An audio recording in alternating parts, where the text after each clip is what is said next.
Assalamu alaikum ve rahmetullahi ve berekatuh. Kadirlik körülmenler. Ötken kıtım Uyghur Akademisi'nin 5. kıtımlık halkara ilmi muhakeme yığınıga kelgen mihmallarının içinde Doktor İrşad Abbas akımız bilen birge İstanbul'daki vaktidan paydalanıp biz ilminin zaktını bergenler diyen programının birinci sanını Doktor İrşad Abbas bilen sohbet diyen programını işlep vatandaki ve vatan sırtındaki barlık Uyghur qarindaşlarınınki huzuru sungan edik. Aradan bir aydan oşkurak vakt öttü. Hazırı kadar YouTube'dan 150-200 etrafında Youku'dan vatandaki torbetlerden Youku torbetede 4800 qetin etrafında bu programını körürmenler bu programın huzurlanıptı. Başka torbetlerden mesela Bektor torbeti ve Köklem torbeti ve özümüzdeki resmi torbeti Uyghur Akademisi torbetleri de bu birinci san Doktor İrşad Abbas ile sohbet diyen programına koygan edik. Talepler bu xil programga nisbeten vatandakilarninki talebi nayet yuqur ekan. Biz şuna bu programın 2. san ve 3. san bundan kimi daim şunda bizning dağlıq alimlerimizni İstanbul'daki vaqtlardan faydalanıp veya ki biz ularni berip ziyaret kılıp degandek bununki başka sallarına işleşke tirişimiz. Şu münasebet bilen özünün bir şəxsi ziyareti bilen İstanbul'a kelgen Doktor Nebijan Tursun akımızın izni bilen biz bu ilminin zaksini bergenler 2. san programını işleş üçün bugün bu yerge bir qancha qarindaşlar bilen birge bu programın 2. sanını işleş üçün bu stüdyoda oturupdumuz.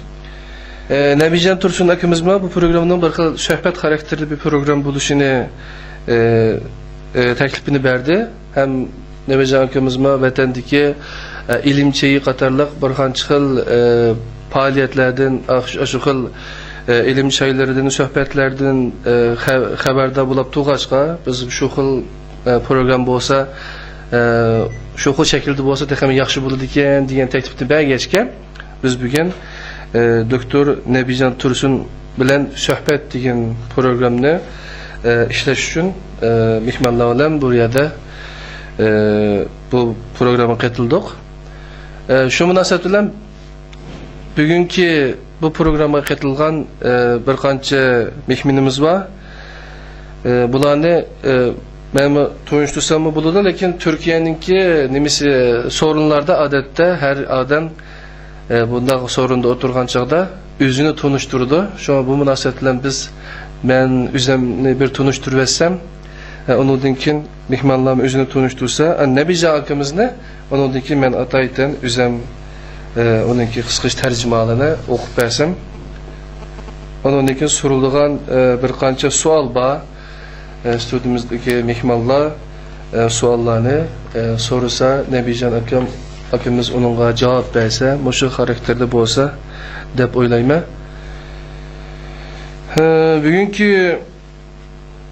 Bugünkü programga katılgıçılar, katnaşkıçılar Doktor Nebijan Tursun akımız benim yanımda oturgan. Onundan kin Abdülaziz Beş doğrak ben riyasatçı şekilde. Ondan kin Doktor Murat Orhun. Ondan kin Doktor Turgun Hamid benim onun yanımda oturdu. Ondan kin Doktor Ahmetcan Polat kardeşimiz. Hemenlarının bu programını işleş için ataytan bir yere kelgilinler için rahmet eytimen alınırlar. Onun üstüge bugün İstanbul'da tunca kar yakkan günü hem talada karla yıkıp gitti, hava bek soğuk. Şundan olsa bugün bu programını işleş için buraya yığılıp oturupdumuz. Allah bizimki bu programımızın oңuштук buluşunu asan kısım. Ana olsa Nebijan aka siz özünüzü bir kısaca tanıştırırsınız. Ondan ki ben.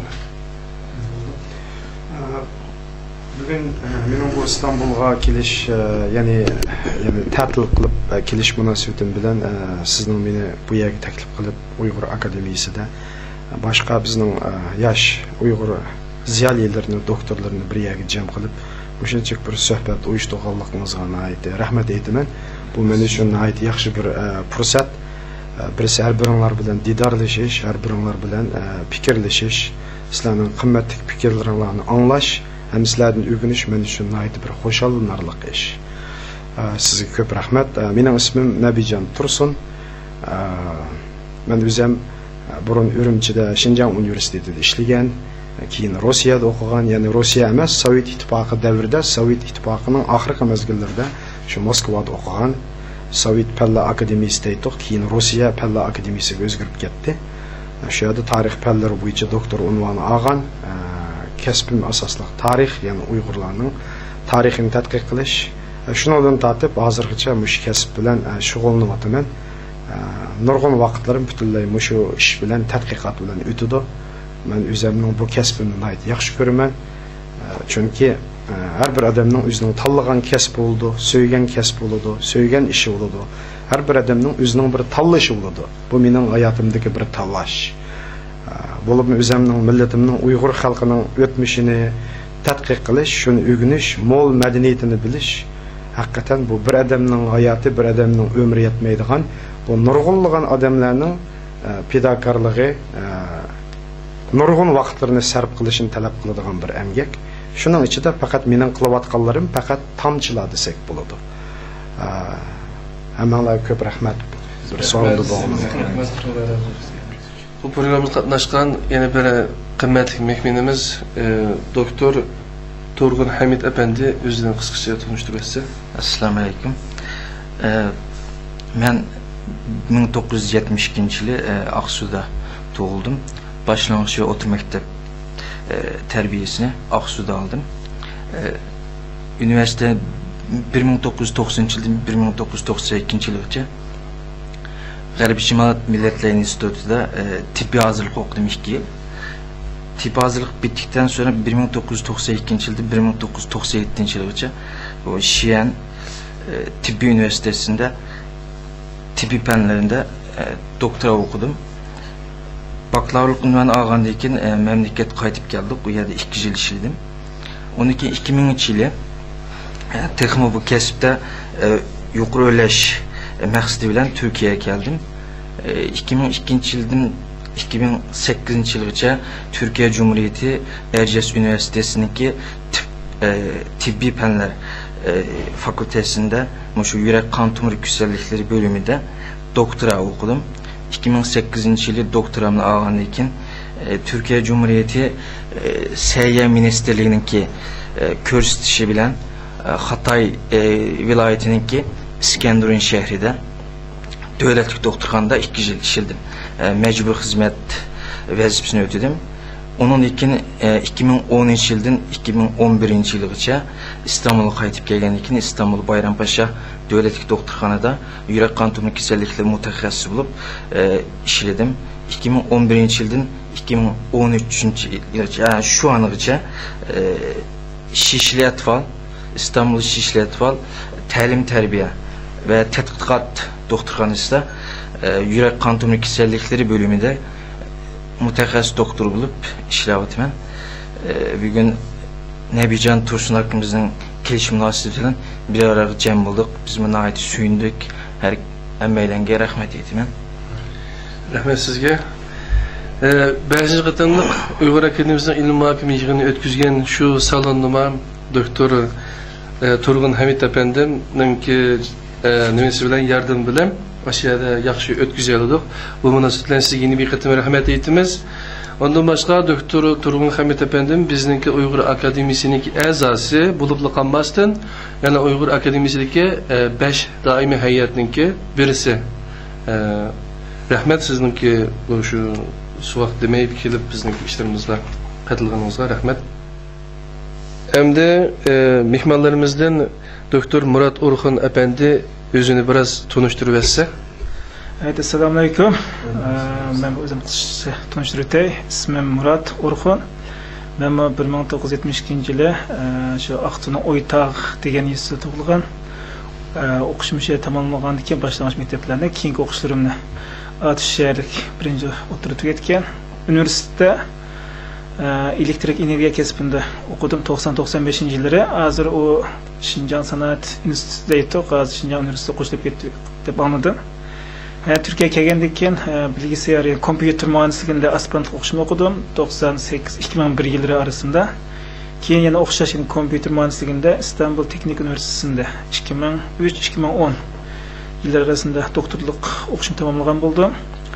Ve bu jarayonda 2006 yillari yana boshlab İstanbul Bilgi Üniversitesi'nde ish boshlagan. Ve doktorluk o'qishimni tugatgandan keyin yana İstanbul Bilgi Üniversitesi'nde muallim bo'lib shu bilgisayarla munosabatlik bilgisayar mühendislik fakültesinde ders anlatib yotdim. Asosli qilgan tadqiqotim Uyg'ur tili bilan munosabatli tadqiqot bo'ladi. Kompüter bilan Uyg'ur tili bilan munosabatli tarjima qilgan shu yozilm, ya'ni yumshoq detal deymiz tadqiqotim. Bugun işte bu Nebijan akamiz bilan bir yakilish prosesiga erişip kaldık. Şunda hoş buldum. Akımızımız okulumuzdek bütkül meyli Amerika'da olsun, Avrupa'da olsun, meyli kıyada olsun. Biz Uygurlarning işin çıkan yakın zamandaki en xalqaro boyunca itiraf kılınmagan dağınlık hakikaten bilimsel tadqiqatı şoğlanayotgan bizim dağınlık alimimiz nurg'un qetdi müşahsır biz xalqaro jurnallarda internetler makalesini ko'rayotdik.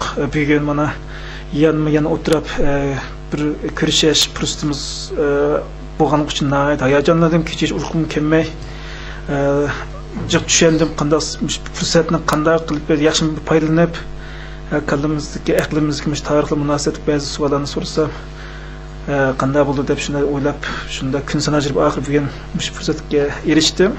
Şu üzerine nihayet bir his kılma, müşte sohbetini ulaştırılan Uygur Akademisi'ne köp rahmet okuyma. Hem de bunun ilk müşünde sohbetlerin köprek oluşuna Çindilimde az çoklama. Dilemen ki bu sohbetimiz bugün nihayet menilik ve neticelik buludu. Hemen daha köp rahmet. Doktor Murat Orhan efendimge köp rahmet. Allah razı olsun. Dilekleriniz icabet olsun. Hem de Doktor Ahmetcan Polat efendim özünü biraz tanıştırırsa. Assalamu alaykum. Hörmətli qarindoshlar, bugun Nebijan akamiz bilan birga bo'lganimdan xursandman. Mana fursatni men nurg'adim kutib tutdim. Bugun bu fursat og'ir yetib keldi. Men o'zim tanishtirsam, men 1974-yilda Aqsuning Baynayis tug'ildim. 1992dan 97 qadar Urumchi tibbiy universitetining klinika davolash fakültesida o'qidim. 99 ma'lumotlarda Turkiyaga keldim.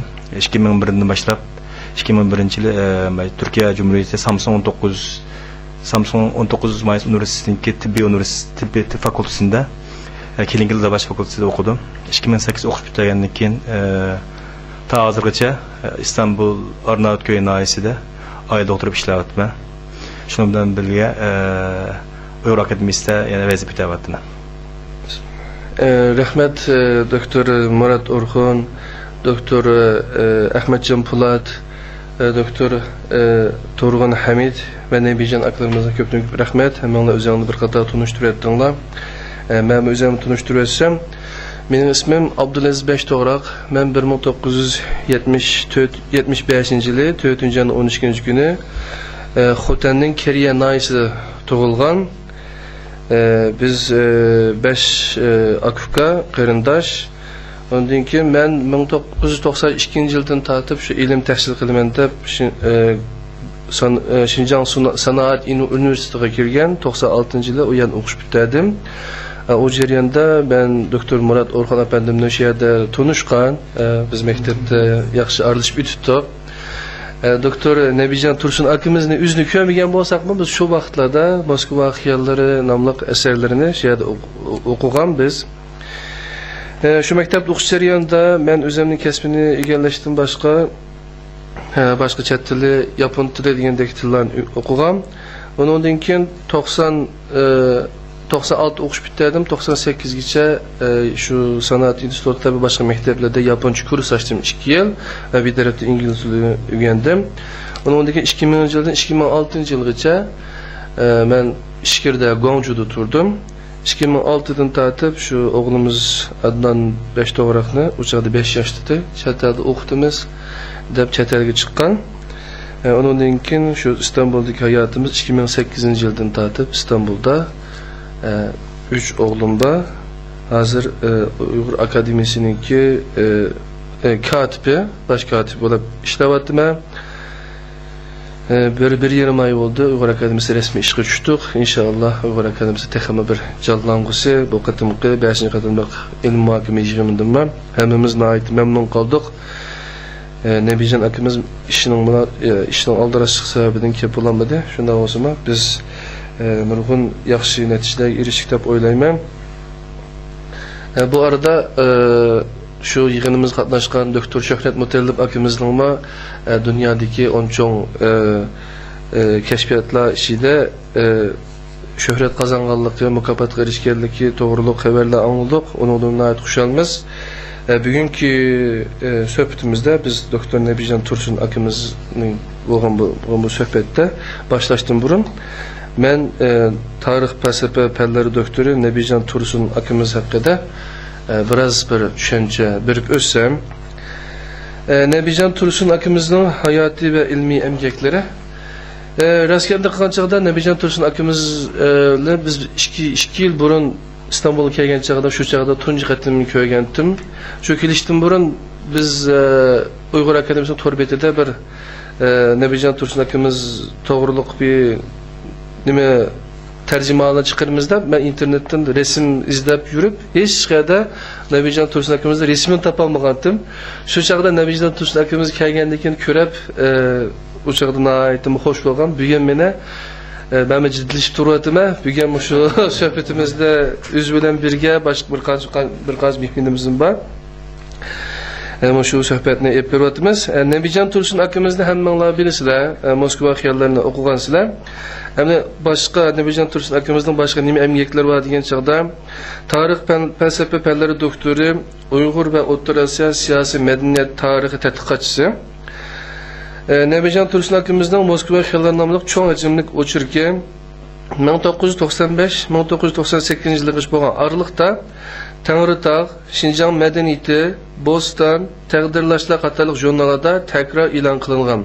Hem de xalq işide toplam sübütü tarqıtılıp, keng okurmenlerinin zor alqışıga erişken.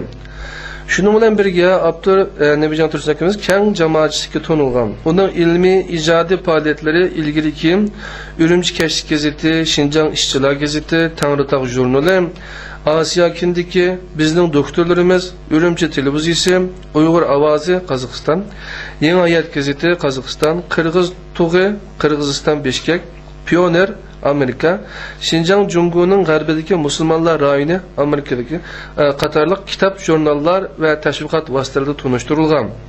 Ondan başka Rusça, İngilizce, Uygurca, Kazakça, Özbekçe torbetlerinden bu alimimizin ilmi emgekleri ve iş faaliyetlerini uçurtalayımız. Nebijan Tursun akimiz 1990 yıldan 96 yılgacha Sadık Sovet İttifakı Pella Akademisi. Yani 92 yıldan keyin Rusya Pella Akademisi deb o'zgartirildi. Sharqshunoslik tadqiqot institutida O'rta Osiyo Uyg'ur tarixi bo'yicha o'qib, doktorlik unvonini olgan bo'lib, Şinjan Üniversitesi, Moskva Şarq Tilleri İnstitutu qatarlıq bilim yurtlarında ders bergen. Hem de ilmi tədqiqatlar bilan shug'ullangan. 2001 yıldan itibaren Amerikadagi Johns Hopkins Üniversitesi'nin O'rta Osiyo Kavkaziya Tədqiqat İnstitutu tarafidan tuzilgan G'arbiy dunyosi bo'yicha tunji hem eng cho'ng Uyg'ur tadqiqot qurilish tarkibida boshqa 13 nafar Amerika olimlari bilan birlikda ishlab özüge taksim kılınan tədqiqat vazifesini muvaffaqiyatli o'rinlagan. O 1992 yıldan 1949 yılgacha bo'lgan siyosiy tarix ve kontrollik stratejisi ve 20 asr Uyg'ur milliy tarixshunosligining shakllanishi ve nokta nazarlari, shuningdek O'rta Osiyo, Yevro Osiyodagi Uyg'ur diasporasi nomli maxsus tadqiqotlarini o'rinlagan. 2004 yılı Doktor Nebijan Tursun öz içine algan 13 Amerikalık Uyghur şunasının birleşme ilmi emgiki olan Şinjan Jungodagi musulmonlar chegara zemini degan nom ostida O'rta Osiyo Kavkaziya tadqiqot institutining boshlig'i ataqli olim Fred Starning bosh muallifligida nashr qilingan. Bu kitobdagi ikki bob Nabijon Tursun bilan ataqli Uyg'urshunoslardan James Millivard ham Gardner Boyingtonning birlashma qalamiga mansubdir. Mazkur kitob hozirgacha G'arb dunyosidagi Uyg'ur eli va Uyg'urlar haqida eng to'liq va ko'p ma'lumot beradigan nufuzli asar bo'lib hisoblanadi. Uyg'ur siyosiy tarixi masalalari ham Uyg'ur millatparvarlik masalalari haqida doklad qilgandan sirt yana Amerikadagi eng chong tadqiqot o'rinlaridan biri Sharq-G'arb markazining maxsus tadqiqot loyihasida qatnashib, Uyg'ur millatparvarlikning shakllanishi degan temada ilmiy tadqiqot maqolasini bitirgan. Ondan başqa Doktor Nabijon Tursun akimiz Merkezi Yavro Asiya Tədqiqat Cəmiyyətinin əzası və Rusiya Şərqşünaslık Cəmiyyətinin əzası. Özü yaxşı görən kəsbi, şu tarix kəsbi boyunca özünün tədqiqatlarını davamlaşdırmalıdır. Bu cəhətdə Nabijon Tursun akimizni biraz texim yaxshi to'nigan bo'ldinglar. Bundan keyin endi Nabijon Tursun akimizdan so'raydigan savollarimiz bo'lsa, erkin suhbat shaklida bo'lg'achqa biz savollarni so'rasak bo'ladi. Doktor Nabijon Tursun akimizning qisqa tarjimalarni bir qator o'qib o'tgan bo'ldik. Moskva xiyallari degan maqolasini sizlar qachon ko'pinglar Moskva xiyallari degan maqolani o'qigan bo'lishinglar mumkin. O bizniki 1994-yilda deyman. Shu universitetniki 2-yilliklarda shu chog'da Şinjan madaniyatida shu jurnalda e'lon Tangirtog jurnalimi? Menimcha u 1995-yildan keyin 95 Tangirtog jurnalida 95-96-yillarda. Şu vaqtlarda şu jurnallardan biz yana ko'paytirish mashinasi chiqqan mezgillarda shu vaqtlarda shu iz qo'g'lab yurib, shu yangi sonlarni saqlab, shu Moskva xiyollarini yaxshi ko'rib o'qiydik. Ham o'qib bo'lgandan sirt o'zimiz uni ko'paytirib oliy maktabdagi saboqdoshlarimiz sizlar o'qinglar deb ataytin ularga taqtatdik. Xili hareketchan vaqtlarimizda shu chog'larda bizningki olimlarimiz haqiqatan jim turmayotibdi, yaxshi tadqiqotni olib beribdi deb shunda suyunitdik.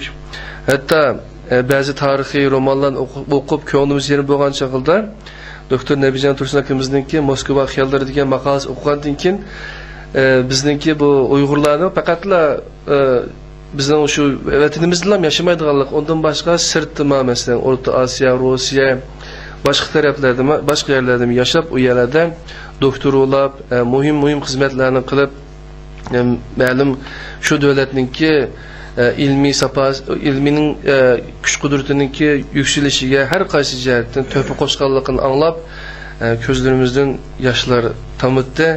Akimizni Doktor Nabijon Tursun akimizning shu yozgan maqolalarining ta'sirida balki nurg'unlagan o'quvchilar yaxshi shu oliy maktabni yaxshi o'qimasam bo'lmaydi ekan, bizmi yaxshi bir natijalarni qo'lga keltirib millatimizga bir to'pa qo'shsak ekan degan niyatda kelib, balki nurg'un saboqdoshlar, nurg'un o'quvchilar shu g'ayrat bilan belki hozir bir qanchaları doktor bo'lib ketgan bo'lishi mumkin. Shu so'rinimizning bir qancha doktorlarimiz bor. Masalan, shu Sanoat institutida o'qigan vaqtimizda doktor Murat Orxun bilan shu chog'da saboqdoshdik, shular yaxshi paranlarni qilishdik. Shu Moskva xiyollari degan maqolangizni siz Nabijonka shu Moskvada o'qiyotgan vaqtingizda yozibsiz. Ondan keyin Aksaray xiyallari Amerikaga borgandan keyin Aksaray xiyollarini yozdingiz. Hamda İstanbulga bir qancha qatim keldingiz. Endi bu munosabat bilan sizdan bir savol so'rayman. Sizning shu yozgan maqolalaringizning shunday yozilishiga nima sababchi bo'ldi? Undan keyin Moskva xiyollarini mi yozdingiz, Aksaray xiyollarini mi yozdingiz? Hamda İstanbul xiyollarini qachon yozasiz? Shu to'g'riliq bizga biraz so'zlab bergan bo'lsangiz. Bo'ldi, rahmat. Albatta bu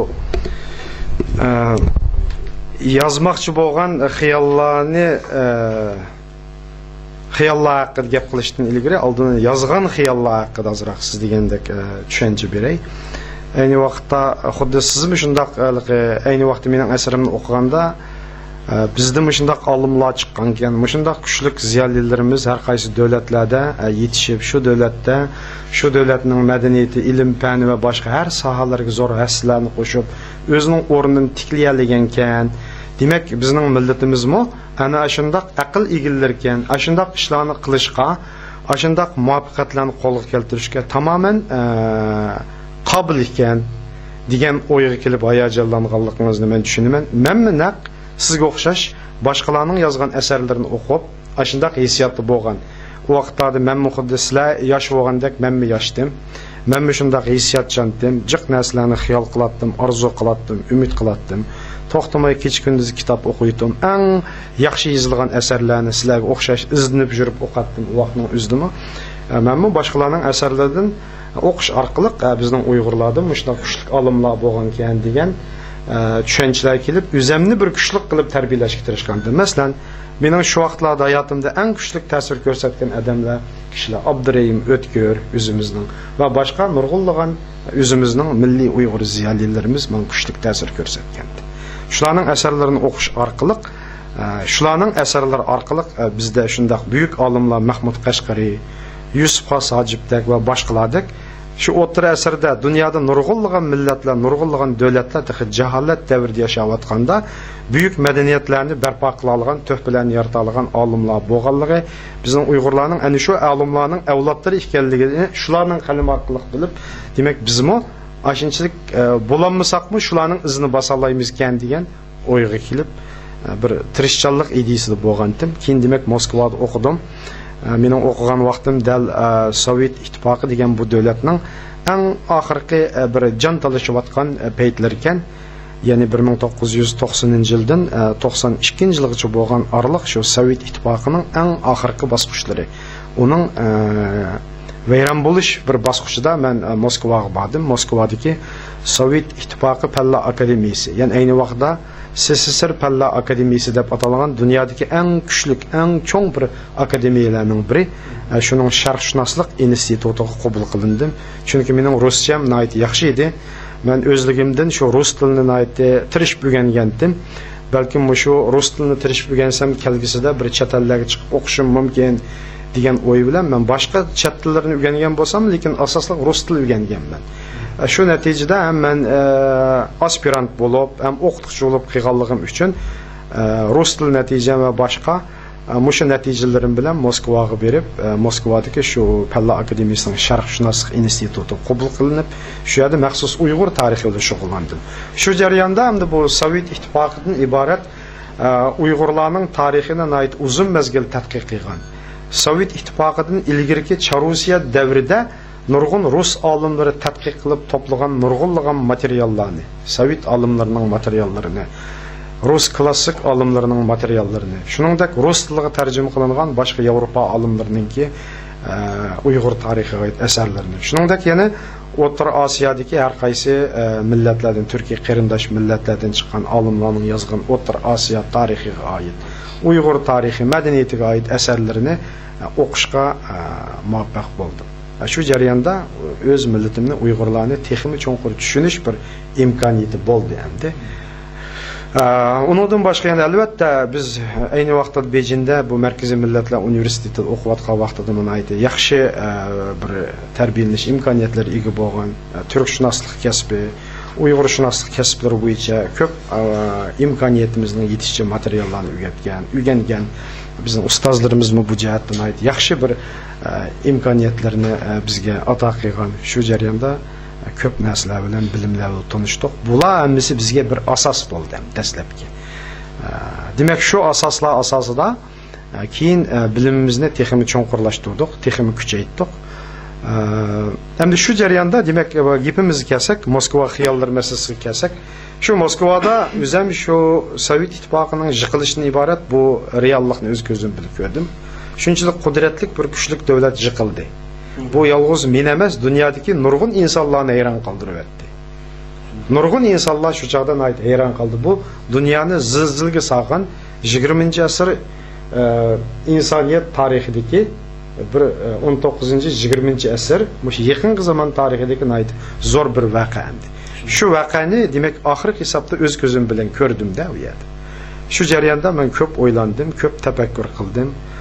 Ko'plagan rus olimlari bilan, O'rta Osiyo olimlari bilan va boshqa chet el olimlari bilan uchrashdim. Ularning leksiyalarini angladim.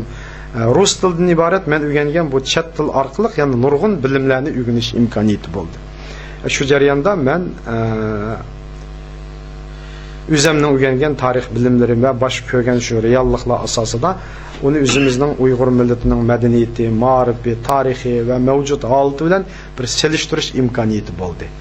Oxirgi hisobda men shu Moskva xiyollari degandek mushundaq bir asarni yozish kerakkan degan bir o'yga keldim. Demak, har kuni men yolg'iz Moskvada o'qiyman. Men faqat yolg'iz bir Uyg'ur shu Palla akademiyasida o'qiyman shu chaqda. Mening yenimda nurg'unlagan ruslar va boshqa Rusiyaning har turli millatlari va anodikin O'rta Osiyodan kelgan millatlar bor, qarindosh millatlar. Va boshqa chet ellardan 40 dan ortiq davlatdan kelgan aspirantlar bor.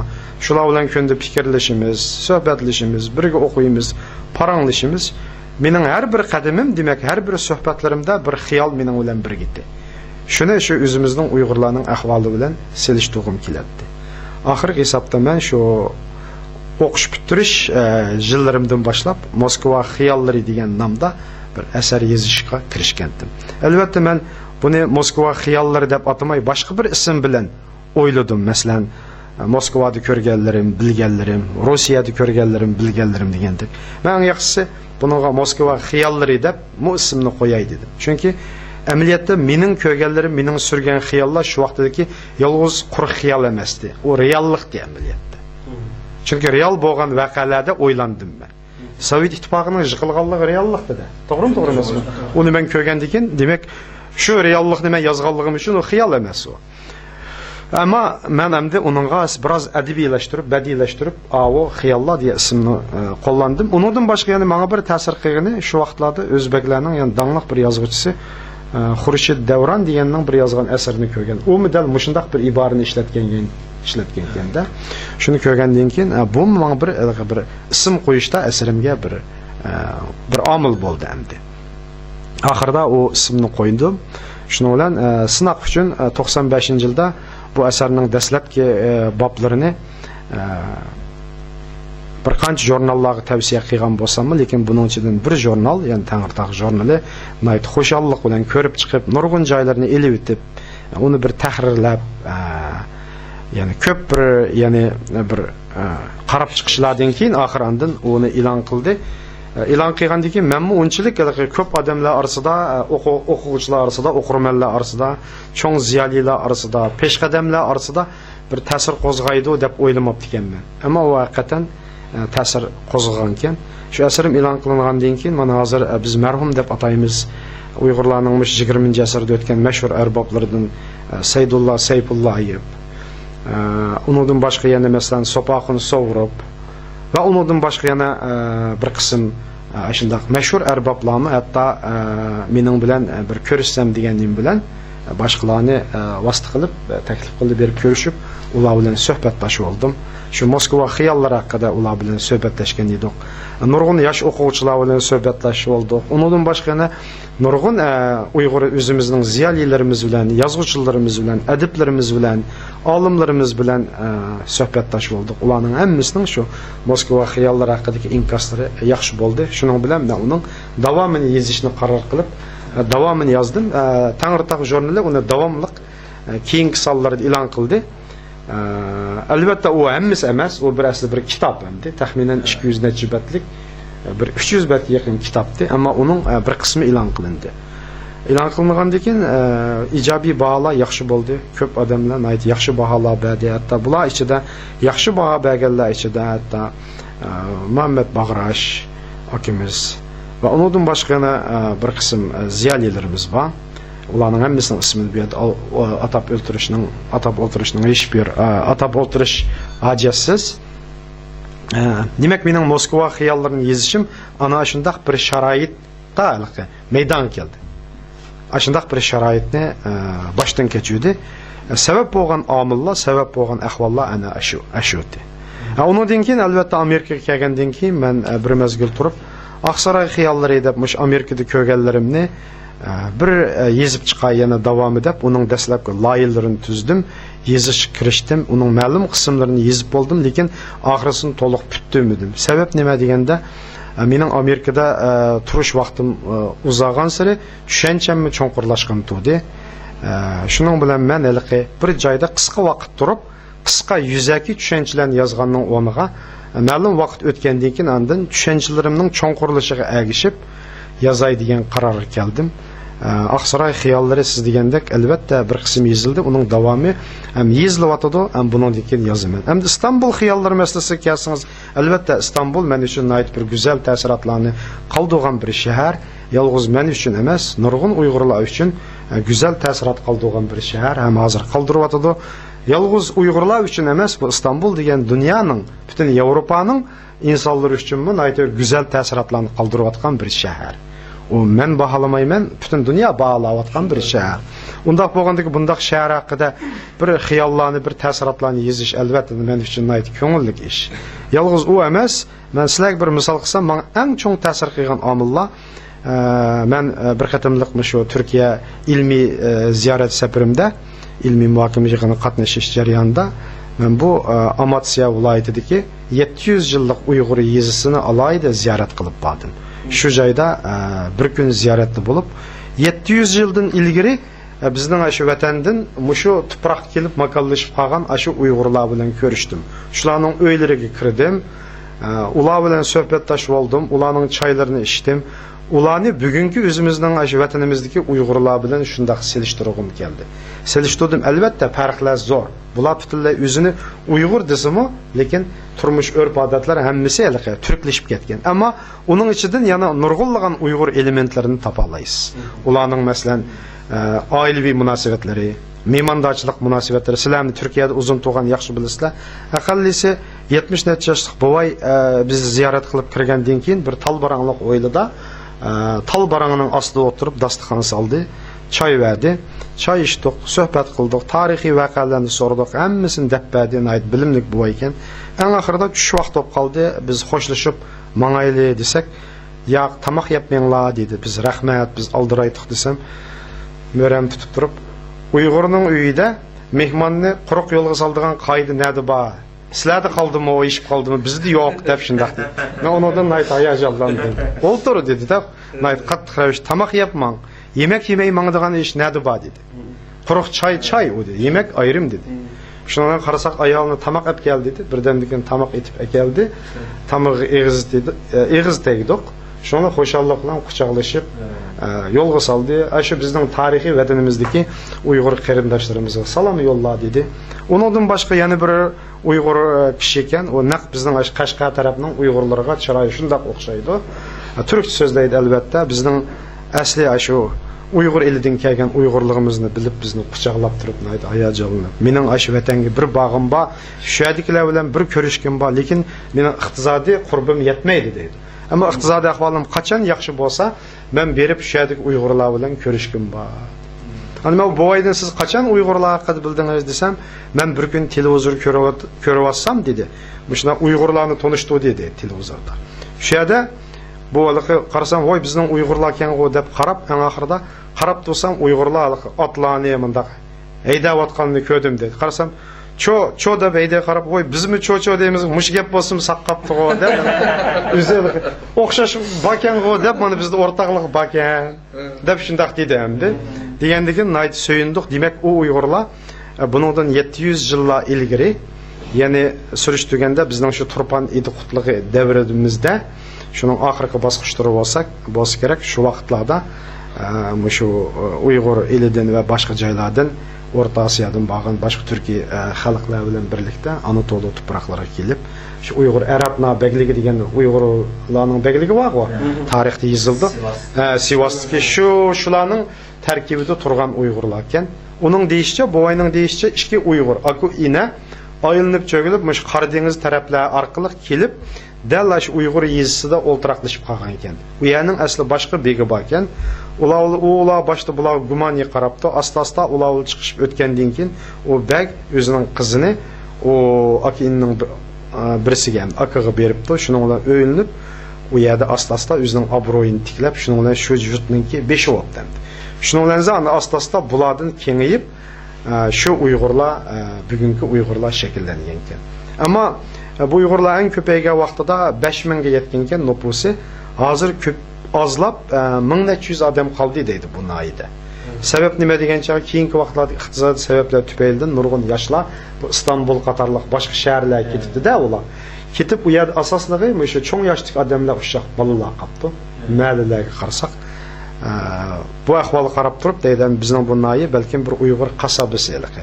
Qasaba demdikan Uyg'ur yezisiga aylanishi mumkin deb shundoq dedi, ammo noyida ta'sirlandik. Ularning hammasida bir Uyg'ur sevgisi bor. Yani o'zining asli vataniga bo'lgan bir sevgilar bor. Albatta ular noyida nima deymiz? Yani albatta biz Turkiya grajdanlari o'zining Turkiya grajdani bo'lganligidan, turk bo'lganligidan noyida faxrlandi albatta.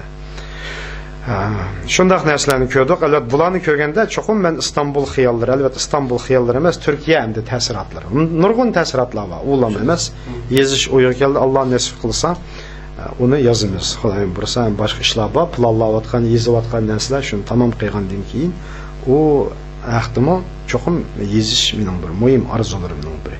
Ishqilib har bir dastlab mang'an ko'chalarda xiyol, o'y mening bilan birga. Rahmet sizge. Şu sizin kulunuzdan inşallah şu İstanbul hiyalları yoki Türkiye ta'sirotlarini, Aksaray hiyallarını o'qishni ne kadar arzu qilganligimizni bilasiz. Bu tarafda herkes qalamni qo'ymagan. Rahmat sizga, ko'p rahmat. Ondan keyin erkin suhbat bo'lib turdik. Ba'zi o'zinglarniki so'raydigan savollaringlar bo'lsa sorsanglar. O'ng tarafimdan boshlasam doktor Turg'un Hamidning gibi savoli bor ekan. Mening bir savolim bor. Sizmi şu yaqingi zaman Uyg'ur tarixi jihatda muhim bir yeringiz bor. Jiq asar yozdingiz, jiq tadqiqotlar bilan shug'ullandingiz. Shu yozgan chaqdim shu tarixiy roman bilan shu tarix o'ttirisida qanday bir munosabat bor? Bu vaqtga bir tushanchingizni aytib baqsaqdir bo'layman. Savolingizga ko'p rahmat. Naytib bir yaxshi, muhim savol bo'ldi. Albatta bizning yozuvchilarimiz bu tarixiy romanchilikqa kirishganiga ancha uzun bo'lmadi. Bu dunyodagi nurg'unlagan cho'ng millatlarga selishtirganda albatta biz sal kechikkan hisoblanamiz. Hozirgacha bo'lgan oraliqda bu bir qism tarixiy romanlar maydonga keldi. Tarixiy romanlar, tarixiy badiiy asarlar Uyg'ur xalqi tomonidan eng suyulgan bir badiiy asarlardan hisoblandi. Albatta buning misollarini aytib ko'p misol qilib ko'rsatsam, masalan, Abdurahim O'tkirning Ez va Uyg'ongan zimin romanning qanchalik xalqcha ta'sir ko'rsatganligini sizlar yaxshi bilasizlar. Shu kitobdan bizmi nayt kuchli bahra olgan, shu kitobdagi obrazlar bilan tang birga yashagandik. Shu kitobni o'qish jarayonida. Anadan keyin Zordun Sabrning Ona yurt romani nashr qilindi. Va undan boshqa yana ko'plagan asarlar va bundaq asarlar yolg'iz u yerda emas, bu chatallardan va O'rta Osiyodagi Uyg'ur ziyolilarimi, Uyg'ur yozuvchilarimi tarixiy romanchilik xili burun kirishgan, ularning zo'r muvaffaqiyatlari va hamda bu romanlarning hammasini bu yerda ismini bir-birlab atab o'tirishning hojati yo'q. Hamda men asli burun adabiyot o'qigan bo'lsam-mi, hozir men bevosita adabiyot tadqiqoti bilan shug'ullanmayman. Buni hamda men cho'nqur bir adabiyot nazariyalari bilan cho'nqur adabiyot nazariyalari bilan tushundirmay, men faqat o'zimning tushuncham bo'yicha tushundiray, bir tarixchining ko'zi bilan, ya'ni. Hamda tarixiy roman degan bu bir badiiy asar. Tarixiy romanlarning ichida yana bir biografiyalik, ya'ni biografiya tarjimal xarakterlik tarixiy bir romanlarmi bor. Uningdagi har bir shaxs hammasi rost, haqiqiy, vaqalam rost, haqiqiy bo'lish kerak. Uning ichiga hamda sun'iy to'qilmalar kirmaslik kerak o'lcham bo'yicha. Ba'zida balkim yozuvchi avtor uni cho'nqur bilmaganligi uchun o'zining tushunchasi bo'yicha, o'zining egalligini bo'yicha ba'zi azroq kirgizishi mumkin. Lekin tarixiy biografiyalik tarjimal xarakterlik asarlar cho'qim çınlıqqa nəhayət rəy qilish kerak. Abdur aldı bilan qattiq shu davr yoki shu shaxs tarixini o'rganib, o'zi tadqiq qilib, xuddi bir tarixchidek eng oxirida u asarni yozsa, nəhayət muvaffaqiyatlik, haqiqiy, rost yoziladi. Endi bir qism tarixiy asarlar albatta ko'pinchisi to'qilma, tarixiy romanlar. Uningda rost shaxs bo'lsa-mu, lekin ko'plagan voqealarni Abdur o'zining obyektiv yoki subyektiv tushunchalar bo'yicha uni yig'irib chiqadi. Buningga misollar bor, albatta ko'rsatamiz. Ammo bularning hammasi men qanday bo'lishidan qat'iy nazar bu tarixiy romanlar bular badiiy asar hisoblanadi. Bularning mutlaq tarixiy faktlik roli, ya'ni tarix tadqiqoti uchun mutlaq tarixiy faktlik rol, ya'ni birinchi qo'l tarixiy manbalik roli bo'lmaydi deb qarayman men. Chunki u badiiylashtirilgan. Tarixiy manba deganda cho'qim ayni vaqtda yozib qoldirilgan hujjatlar, yozib qoldirilgan hujjat xarakterlik ba'zi bir materiallar, jilnomalar va boshqalar bo'lish kerak yoki shu davrdan keyingi davrlarda shuni tadqiq qilib o'rganish asosida yozilgan amgaklar bular hammasi manba bo'ldi. Albatta buning ichida yana birinchi qo'l manbalar va boshqalarning tadqiqot amgaklari bo'ladi. Mening qarashimcha hamda tarix tadqiqot asarlari bilan tarixiy romanlarningki farqi shu edi. Masalan, bu yaqin zaman tarixini tadqiq qilishda Zordan Sabrning On yurt romani nihoyat muhim bir asar, lekin uningdagi voqealarmi, shaxslarmi rost bo'lsin, albatta uning ichiga ba'zi voqealar albatta Abdurning o'zining tushunchasi bo'yicha qo'shilgan. Men bu vaqtda bu Olmaotadagi sobiq shu hukumat bosh kotibi 1944-yildan 49-yilgacha bo'lgan Uyg'urlarning milliy ozodlik inqilobidagi muhim shaxslarning biri Abdurrahim Mahsum Ibrohim bilan o'tkazgan bir telefon suhbatimda u kishi shu Zordan Sabrning tarixiy romani haqida o'zining qarashlarini bayon qilib, bu asarni yaxshi ko'rdim, lekin buningdagi hamma narsalar undaq emas, buningda yana nurg'un farqlar bor degandi. Demak, u kishining u fikri meningcha muhim deb qarayman. Albatta Abdurrahim O'tkirning Uyg'ongan Zimin nomli romani shu nurg'un voqealar rost, Abdur nurg'un shu tarixiy shaxslar bilan suhbatdosh bo'lgan, fikrdosh bo'lgan, maydondosh bo'lgan, ham shu voqealarni o'z ko'rgan, hatto ba'zi materiallarni, hujjatlarni ko'rgan bo'lg'achqa u odam Uyg'ongan Ziminni texmi faktlar asosida ishonchli yozib chiqqan. Lekin shunda bo'lsa, uning degan nurg'un narsalar ko'pligan material manbasi, hujjat, fikr, ideya va boshqa taraflardan ma'lum cheklamalarga uchragan. U cheklama reallik hammaga ma'lum, hammamizga tushunishli. Shunga hamda tarix tadqiqotida albatta eng yaxshisi tarixiy hujjatlarning o'zidan foydalanish kerak. Bu tadqiqot ayrimi ish. Men shunday qarayman. Endi ularni men qo'shimcha bir material sifatida foydalanish bo'ladi. Ammo uni badiiy jihatdan, ya'ni shu davrning reallik ahvolini tushunish uchun, uningdan bir zo'q elishga, shu davrni tushunish uchun o'qirmanlar uningdan, ya'ni o'zining tushunchasi bo'yicha, ya'ni zo'qasi o'zining ishi. Tadqiqotchilar uchun qo'yiladigan o'lcham boshqa. Shu siz degandek, shu tarixiy romanlar bilan nazar tarix tadqiqot, tarixning farqi to'g'ri biroz so'zladingiz. Endi biz yoshlar nurg'un universitet o'quvchilari shu vaqtlarda yuzimizda tarix o'qish qiziqimizda. Shunga nurg'unlarimiz tarixiy romanlarni biz haqiqiy tarix deb bilib oldik ekanmiz. Shunda uni o'qigandan keyin nurg'un yerlarda adam hissiyotlanib, adam ba'zi kelgan chaqda shunda xushal bo'lib ketgan, ba'zi mag'lubiyatlarni ko'rgan chaqda adam bek ko'ngli yerim bo'lib tushkilish bizgan ba'zi ishlar bor ekanimcha. Danlıq bir alimnin bir gipi var ki tarix mağlup bo'lganlarning dümbüsüge yazıldı depçi. G'olib kelganlar mağlup bo'lganlarning dümbüsüge yazıldı tarixini depçi. Çünkü mağlup bo'lgan odamlar o'zining tarixi ustiga nima yozilganligini bilmay qoldi. Uni buni hech bir ishning hojati yo'q. Degandek meni aqliy so'zlarim bor. Shuni biz shu tarix romanlarni o'qigan chaqda shunday odamda shunday kayfiyatlar paydo bo'lgan, buni nisbatan qandaroq bir nimada turib o'qisak ham bek tushkunlashib ketmay, ham bekmi mag'rurlanib o'zimiz yuqib ketmay, ham shunda o'zimizniki kelgusi uchun foydali bir narsa aylandira olamiz. Bu to'g'riliq sizning mushahazda so'ralgan savolga munosabat ko'rg'achqa men o'zim tarixiy badiiy asarlarni, tarixiy romanlarni o'qiganda meningcha albatta hamda hissiyotga berilib hissiyot bilan o'qish bilan tarixiy asli reallik shumi degan savolni qo'yib turib o'qishning orasida bir farq bo'ladi mening tushunishimcha. Men bayatın deb o'tdim, o badiiy asardagi yozilganlarning hammasi naq reallik bo'lishini atayin, tarixiy hujjat bo'lishini atayin. Shuning uchun mening qarashim imkon qadar albatta keng o'qirmanlarning hammasi qo'yiladigan talab o'xshamaydi.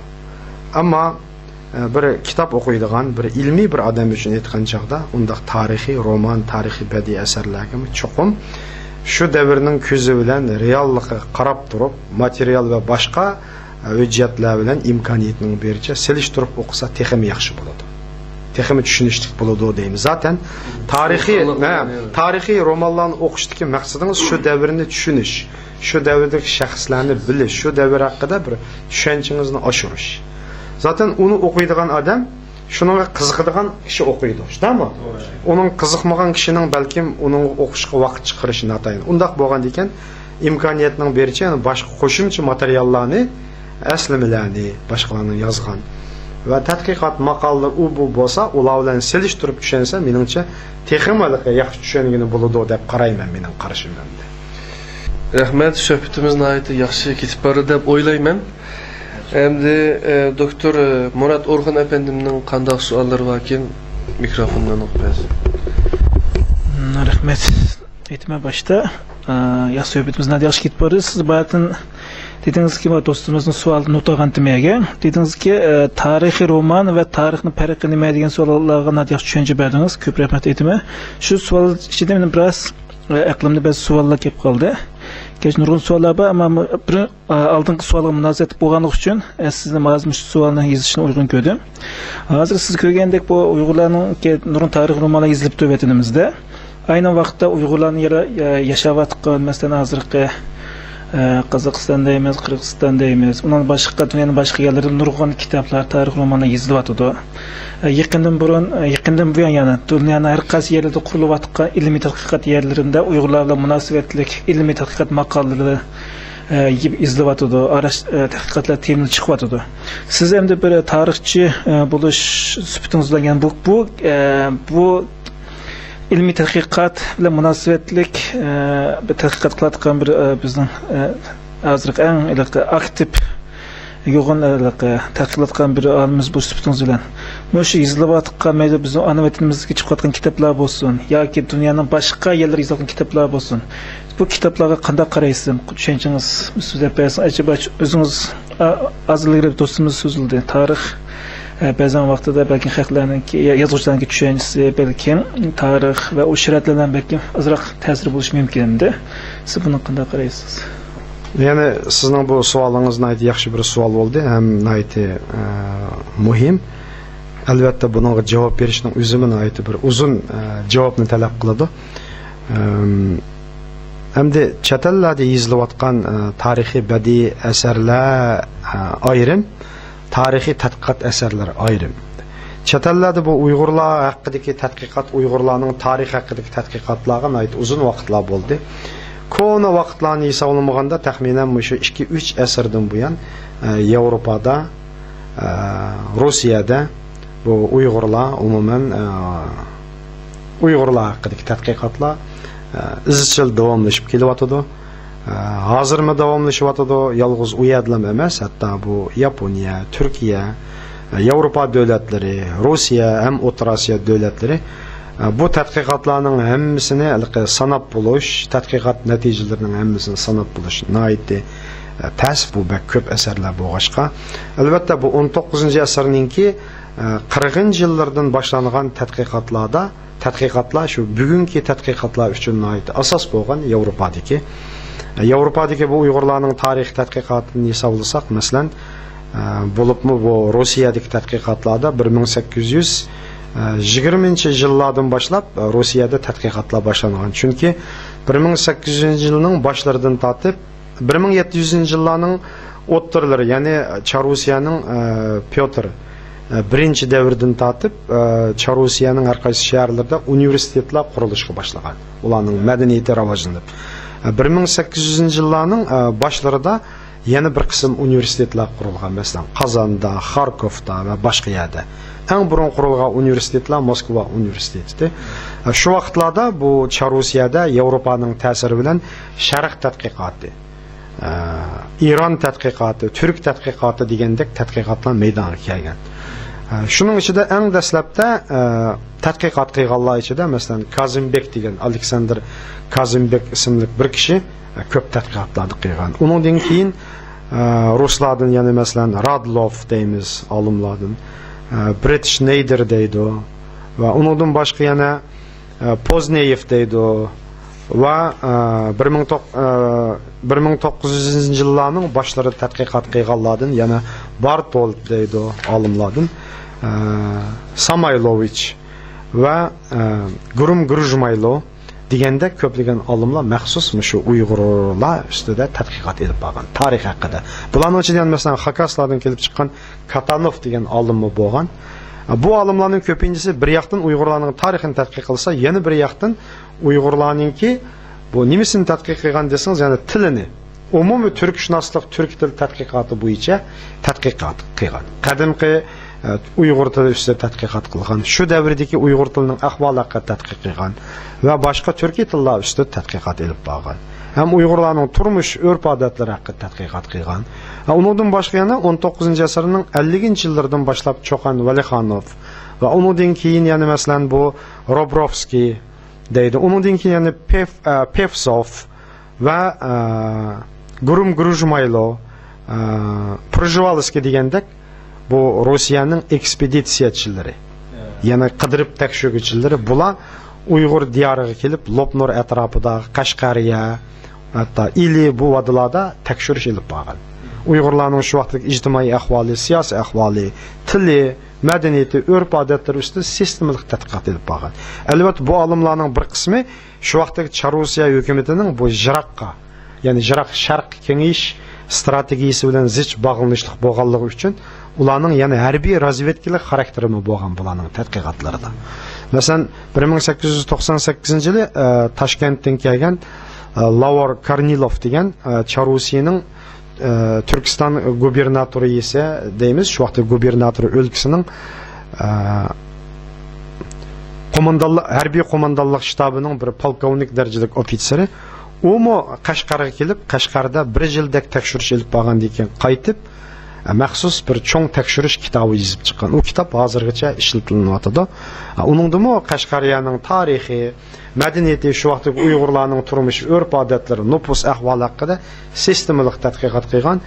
Bu kishilar o'xshashlam shu vaqtdagi Rossiyaning harbiy bexatarlik, harbiy razvedkasininki xizmatlarini olib borgan. Demak, u vaqtlardagi tadqiqotning xarakterida ikki xil narsa bor. Birisi harbiy ehtiyoj, yana birisi rasmiy tadqiqot. Tadqiqotning maqsadi sharq xalqlarini tushunish, ya'ni Rossiya hukumati uchun tushunish, ham shu vaqtdagi bilimni oshirish. Shuningga munosabat.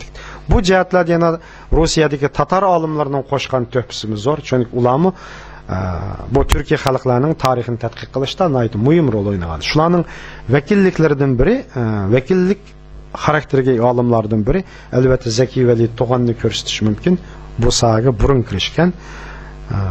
Albatta bularning hammasining ismlarini atab o'ltirmaymiz. Ham Uyg'urlar ichidan masalan Nazarg'o'ji Abdusamatov ismli bir olim yetishib chiqqan. Nazarg'o'ji Abdusamatov shu 20-asrning boshlarida Uyg'urlar uchun tunji bo'lib ilmiy tadqiqotga kirishib, shu vaqtdagi bu tatar tilida chiqadigan jurnallarda, gazetlarda maxsus Uyg'urlar haqida maqolalarni yozgandi. Albatta bizning vatanimizda hamda shu davrning boshlarida Molla Musa Sayramiymo tarixiy Hamida nomli asarini yozgan. Buningdan hammaning xabari bor. Umuman shu ruslarning, yevropaliklarning tadqiqotlari keyingi vaqtlarda bizning Uyg'ur olimlarininki qo'liga yetib keldi. Ular bu asarlarni o'qidi, shu orqali o'zining millat haqidagi tushunchalarni texmi ochdi. Hamda Sovet ittifoqi qurilgandan keyin bo'lsa, sobiq Sovet ittifoqi hukumati 20-asrning boshlaridan tortib o'zlarining shu milliy siyosatni ishga oshirish uchun bu tadqiqotlarga yana e'tibor berdi. Shuning bilan Sovet ittifoqida maxsus Uyg'urshunoslik nomidagi bir fan maydonga kelib asta-asta taraqqiy qilish qarab yuzlandi. Bu davrda ko'plagan rus, Uyg'ur va boshqa olimlar Uyg'ur tadqiqoti bilan shug'ullandi. Bularning hammasining ismini sanamaymiz. Masalan, bularning ichida masalan Bartold deymiz. Undan keyingi bu Yakubovskiy deymiz va Samoylovich, Bertelis, 40-yillarda masalan Sergey Malov, 50-yillarda masalan yana Yudaxin deydi. Andın yana Baskakov va boshqalar, Nasilov deganlar, bular maxsus Uyg'urlarning tili, tarixi, madaniyati haqida tadqiqot olib borgan. 60-yillarda, ya'ni bu tadqiqotlar Sovet ittifoqida texmo kuchaygan bo'libmi, shu vaqtdagi ikki davlatning munosabatlarining buzilishidan keyin, Jungo-Sovet munosabatlarining buzilishidan keyin bu tadqiqot texmo kuchaygandi. O davrda maxsus Uyg'urshunoslik tadqiqot markazi qurildi, bo'limi. Moskvada, Qozog'istonda, O'zbekistonda, Qirg'izistonda va boshqa jumhuriyatlarda maxsus Uyg'urlarni tadqiq qilgan olimlar yetishib chiqib, ular bu tadqiqotlarni davomlashtirdi. Bu davrlarda Uyg'urshunoslik ilmi Uyg'ur tili, madaniyati, jamiyat masalalari, tarixi bo'yicha sistemalik oldi, keng doirada rivojlandi. Uyg'ur olimlarining soni ko'paydi, maxsus Uyg'ur olimlaridan o'zini tadqiq qiladigan bir qo'shin yetishib chiqdi, sistemalik 80-yillarga kelganda. Bu tadqiqotlar bugungi kunda ham davomlashyapti Rossiyada, lekin burunga qaraganda burungi kuch qudrati bugungi kunda ozligan endi. Ya'ni yangi avlod olimlar ozligan. O'rta Osiyoda shu. Uning o'rniga bu O'rta Osiyo jumhuriyatlarida o'zlarining milliy tarixini, milliy madaniyatini tadqiq qilish bosh programma sifatida menib, qozoqlar, qirg'izlar, o'zbeklar, turkman, Ozarbayjon va boshqalar orasidan chiqqan ko'plagan olimlar hukumat asosiy kuchni shu jumhuriyatning milliy tarixi, milliy madaniyati va boshqa masalalarni tadqiqot qilishga qaratganligi uchun bu Uyg'urshunoslik ilmi sobiq Sovet ittifoqi davridagidek undaq e'tibor berishlarga erisholmay qoldi. Shunday bo'lsin, lekin Uyg'ur olimlari Ruslar va boshqa millatlar yani imkoniyatning berishi bugungi kunda bu tadqiqotlarni ilib beryapti. Men ularning ba'zi natijalarini ko'rib turyapman. Shuningdek yana bu Turkiyada mening bilishimcha xili ko'p qism olimlar bu tadqiqotga kirishgan. Masalan, mashhur olimlardan Bahaydin Ögel professor. Shunami? Va boshqalarni bir-birlab misol qilib ko'rsatish mumkin. Yaponiyadan bor bunday olimlar, masalan, Abe Takeo deymiz va boshqalar. Yevropadan bor bu tadqiqotlar. Bunun ko'p natijalar bor. Albatta o'zimizning Uyg'ur olimlarimi zo'r natijalarni qo'lga keltirdi. Ularning hammasini bir-birlab ko'rsatmasam, ko'pinchisidan har biringlarning xabari bor. Mening bilishimcha hamda bu tadqiqotlar xili natijali ketyapti hozir. Ham bundan keyin buni texnik kengaytirish kerak deb qarayman. Mening tushunchim shu hamda boshqa. Rahmat sizga.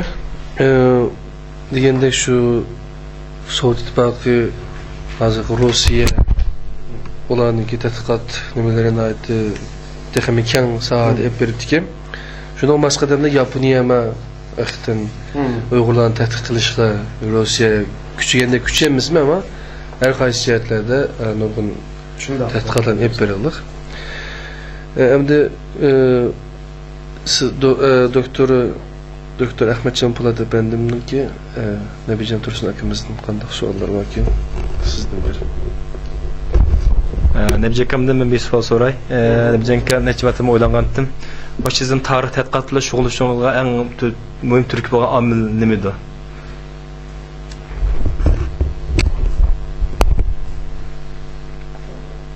Bayatan endi bu vaqtda azroq bir Moskva xiyollarini yezishga sabab bo'lgan omil nima deganda shu savolga javob berganda azroq vaqt deb o'tgan. Shundami?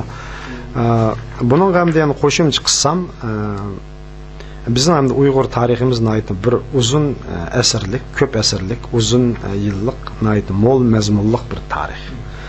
Bu tarix tadqiqoti garchi bayatan men so'zlagandek dunyoda ko'plagan olimlar bu tadqiqotga kirishgan bo'lsa-mu, texi hozirgacha tadqiqotlar davomlashyapti.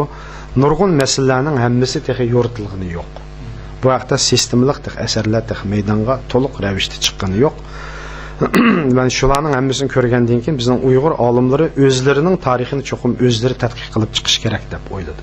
Chunki Uyg'urlar o'zlarining tarixini o'zlari yaxshi tushunishi, o'zlari yaxshi bilishi kerak. Uyg'ur xalqi özünün tarixini özü yaxşı bilgəndə, özü yaxşı düşüngəndə özünü texim yaxşı düşünələydi. Özünün kimligini bilələydi, həm keləcəyini belgiləyələydi deyə qarayman. Əgər keləcəyini özünün kimligini bilməsə, əgər özünü düşünməsə, özünü tanımasa, o adam özünün keləcəyini mi yaxşı bilməsligi mümkün. Şuna oxşaşlan bir şey, millətmə eyni bir şey. Şunun üçün Abdurrahim Ötkör'ün sözü varken, özünün milletinin tarixini bilməyənlik, xuddi özünün ata-anasının kim ikənligini bilməyən bilən oxşaş degan. Şuna oxşaş, mən bu sözünə aid həmmə şu tarix tədqiqatıda hər bir Uyğurun özünün tarixini bilişidə bir mühim bir söz tərixində xatırlı bilişini ümid qılıman. Hem de mən eyni vaxtda Moskvada oxuş jarayonida köplеген əsərlərini oxudum deb sözləb ötdüm. Şulan oxuş jarayonida gerçi Uyğur alimləri yazğan bir qism əsərlərini oxugan bolsammı, amma özümüzün qolumuzdan tex hazırgacha bir sistemlik tədqiqatlar tex to'liq maydonga kelmadi. Men shuni ko'rgandan keyin bu tədqiqatga kirishib, mush jihatda bir cho'ng-cho'ng əsərlarni yazsam, bir sistemlik tarixlarni yoritsak, bir Uyg'urlarning yani qalbidan o'rin ola oladigan bir tarixchiga aylansak degan bir o'zimning orzuyim bo'lgandi. Shu orzuyim bo'yicha men bu tadqiqotga kirishgandim, kirishib qo'limdan kelishicha ba'zi maqolalarni yozdim, kitoblarni yozdim, ilmiy tadqiqot xarakterlik. Bo'libmi keyingi vaqtlarda bu shu yaqinqi zaman tarix masalalari ko'proq kirishdim. Chunki bu yana Uyg'ur tarixidagi eng muhim bir bo'shliqlar mushu qismda ifodalandi. Bo'libmi shu 19-yüzyıl, 20-yüzyıl tariximizdə ko'proq ifodalandi. Bo'libmi buningda ya'ni shu Uyg'urlarning Sovet ittifoqi bilan bo'lgan munosabati, Uyg'urlarning shu vaqtdagi diplomatik xalqaro munosabatlardagi o'rni, shu vaqtdagi Sovet ittifoqining bu Uyg'ur eliga va shu vaqtdagi Jungo va boshqa ellar qaratgan siyosatiga oid masalalar bugungi kundagi bu xalqaro tadqiqot sohasida muhim bir salmoqni egallaydi. Men shuni ko'rgandan keyin bu soha haqida ko'proq izdinish bo'libmi Rossiya, ya'ni sobiq Sovet arxiv materiallari asosida, ayni hujjatlar asosida bir tadqiqot qilib, uningdan bir to'g'ri yakun chiqarib, to'g'ri tushuncha hosil qilib, bu tushunchalarni Uyg'ur o'qirmanlarininki huzuriga sunsam degan bir o'y istak bo'ldi. Mana shu bir qator istaklar tufaylidan men yaqindan buyon bu tarix tadqiqotiga bekrak kirishdim, bo'libmi shu yaqingi zamon tarixi masalalariga ko'proq kirishdim. Meningcha shu sabab bo'lgan omil asosligi Uyg'urlar cho'qim o'zining tarixini o'zi yezib, o'zi yaxshi tushunib, boshqalarning o'qishiga, boshqalarning tushunishiga sunish kerak degan shu bir ideya meningda asosliq bir omil bo'ldi deb qarayman. Shu nuqtadan chiqish qildim. Shu yerda men qo'shmoqchi bo'lsam, dedingiz-ku hozir siz shu jon bergan vaqtingizda men aqlim shunday bir fikr yana aqlim kelgan bo'ldi. Dedingizki her bir millet o'zining tarixini cho'qim o'zi yozsa texma yaxshi bo'ladi. Chunki biz Uyg'urlarda o'zimiz tarixini yozgan sistematik bir kitob bo'lmog'i uchun men o'zim mush konuda yetishib chiqay degan deb bir fikr bergan bo'ldingiz. Shuni qarab turmishda bir sonuna aqlim keldi. Bir tarix yozsa, mayli badiiy bo'lsin, mayli haqiqiy tarix kitob bo'lsin, yozuvchining belli bir hissiyotlarining yoki shaxsiy ko'z qarashining ta'siriga uchraydi. Yani makanın tersi uçaydigan aslında bir qisqa bir fikir, unda bir fikir bersak to'g'ri bo'lardi, o'sha tushuncha chiqan o'tirganda. Rahmat. Endi meningcha balkim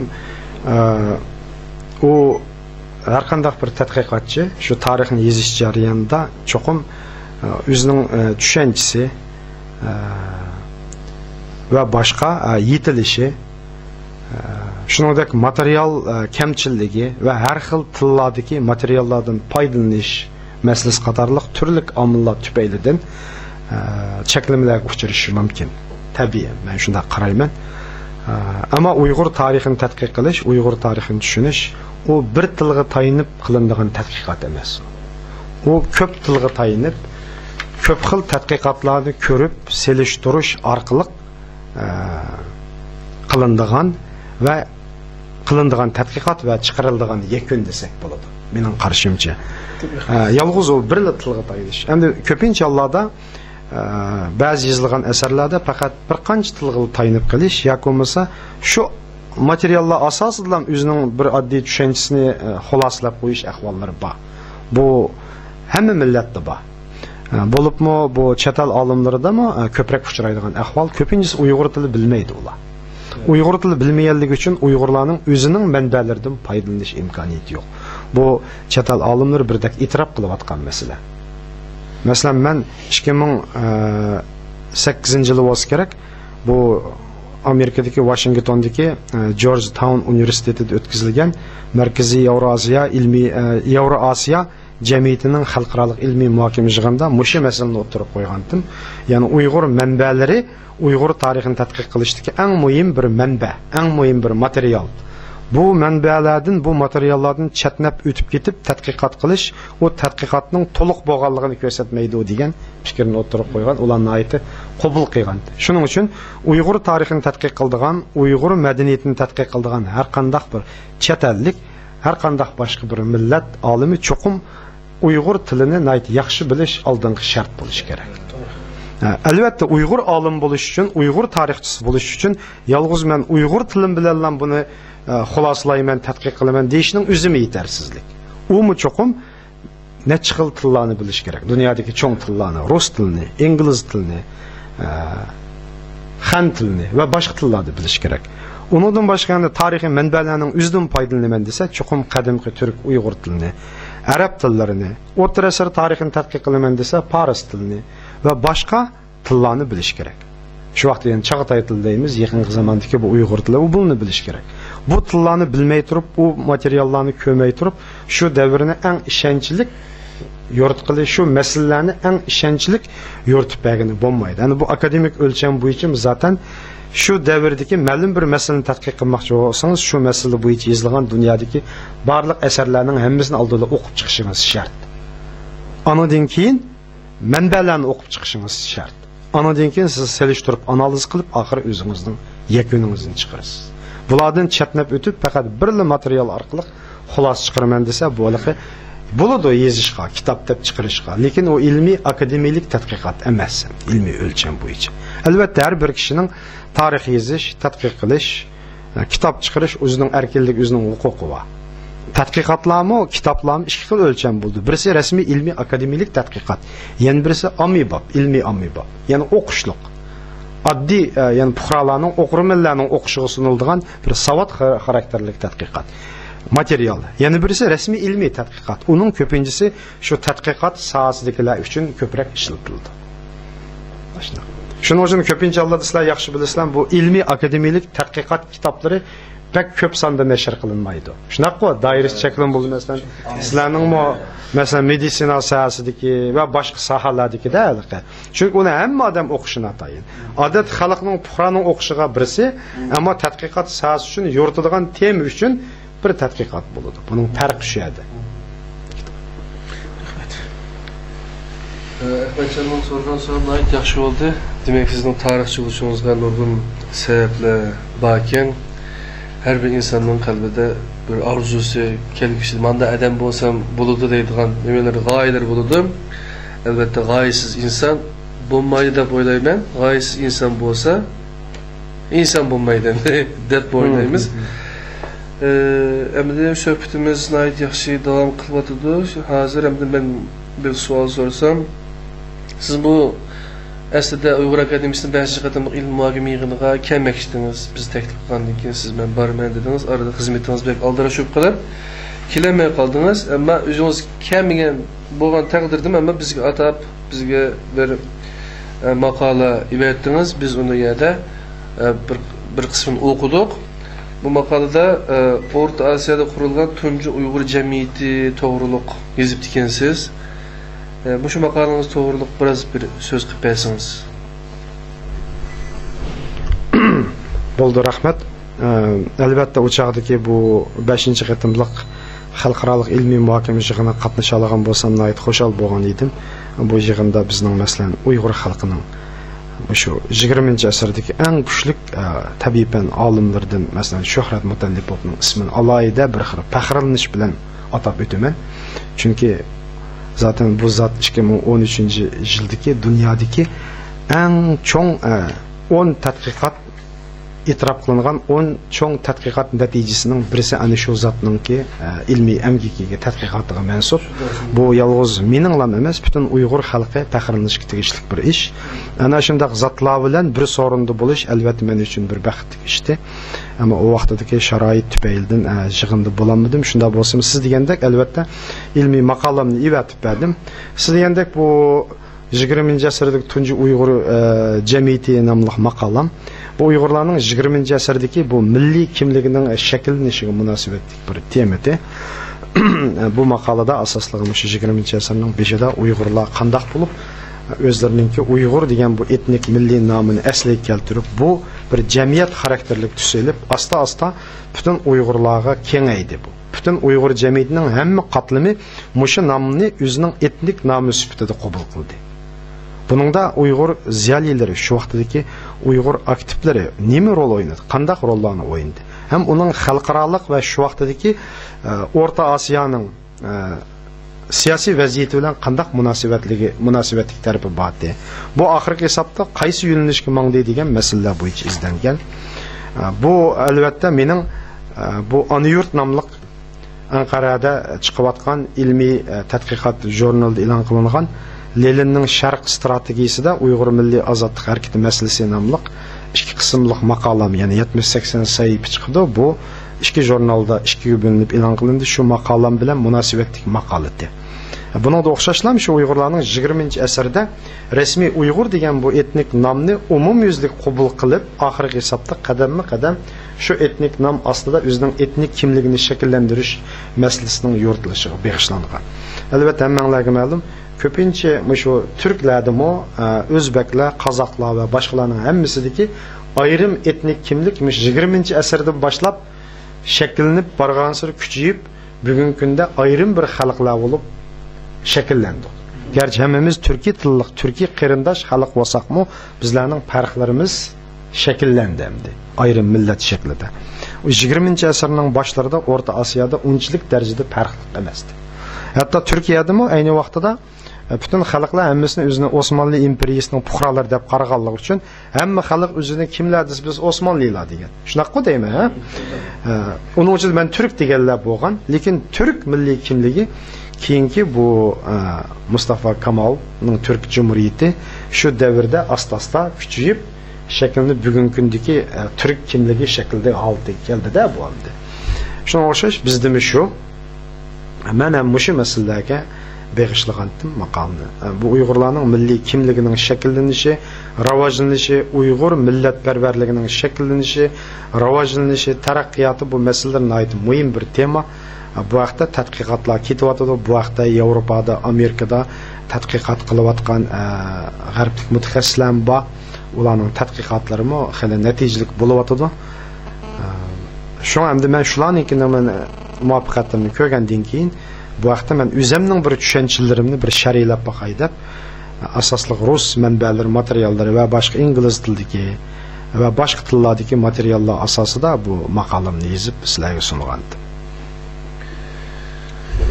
Şu maqolangizda mening diqqatimni tortgan bir masala va shu jamiyatda qolgan chaqdimi 9 Uyg'ur qurib ekan. Bizim Uyghur Akademisi'nin 2009 yılı 9. günü 9 ziyade kredişimizden kurup çıktık. Nahayetimi masif bir xil nimeler bakayım hem de biz belki süyündük atayetiniz maqalınızı ivetipsiz. Hürmetli körürmenler, eğer şu maqalının tefsilatı bilen tanışmakçı olsanlar bizden Uyghur Akademisi'nin ki 5. katımlık halkara ilim muhakeme yığınının doğruluk yazılgan haberlerimiz var. Müşahede sunulgan dokladlarni biz şu torbetimizde koyduk. Şu yerden kurvasanlar buludu. Yani biz alayda talep kısanlar biz sizlerge ibatip esekin buludu. Doktor Nabijan Tursun akimizga bu münasibetten rahmet eytimiz. Rahmet sizge. Şimdi sohbetimizin devamında yine sual soraş nöbetini biz Ahmet Can'ga versek. Buyurun. Nebijanka siz Rusya'da, Moskova'da ve başka Orta Asya Türk Cumhuriyeti'nde nurgun tadqiqotlar şog'ullanib keldingiz. Bu jarayondagi nurg'unlagan Uyg'urlar bilan kurashgan taraf jihatda, uy davlatlarda. Shu mashhurda yashayotgan daniq Uyg'ur ziyolari qanday bir qisqa ma'lumot bergan bo'lsangiz.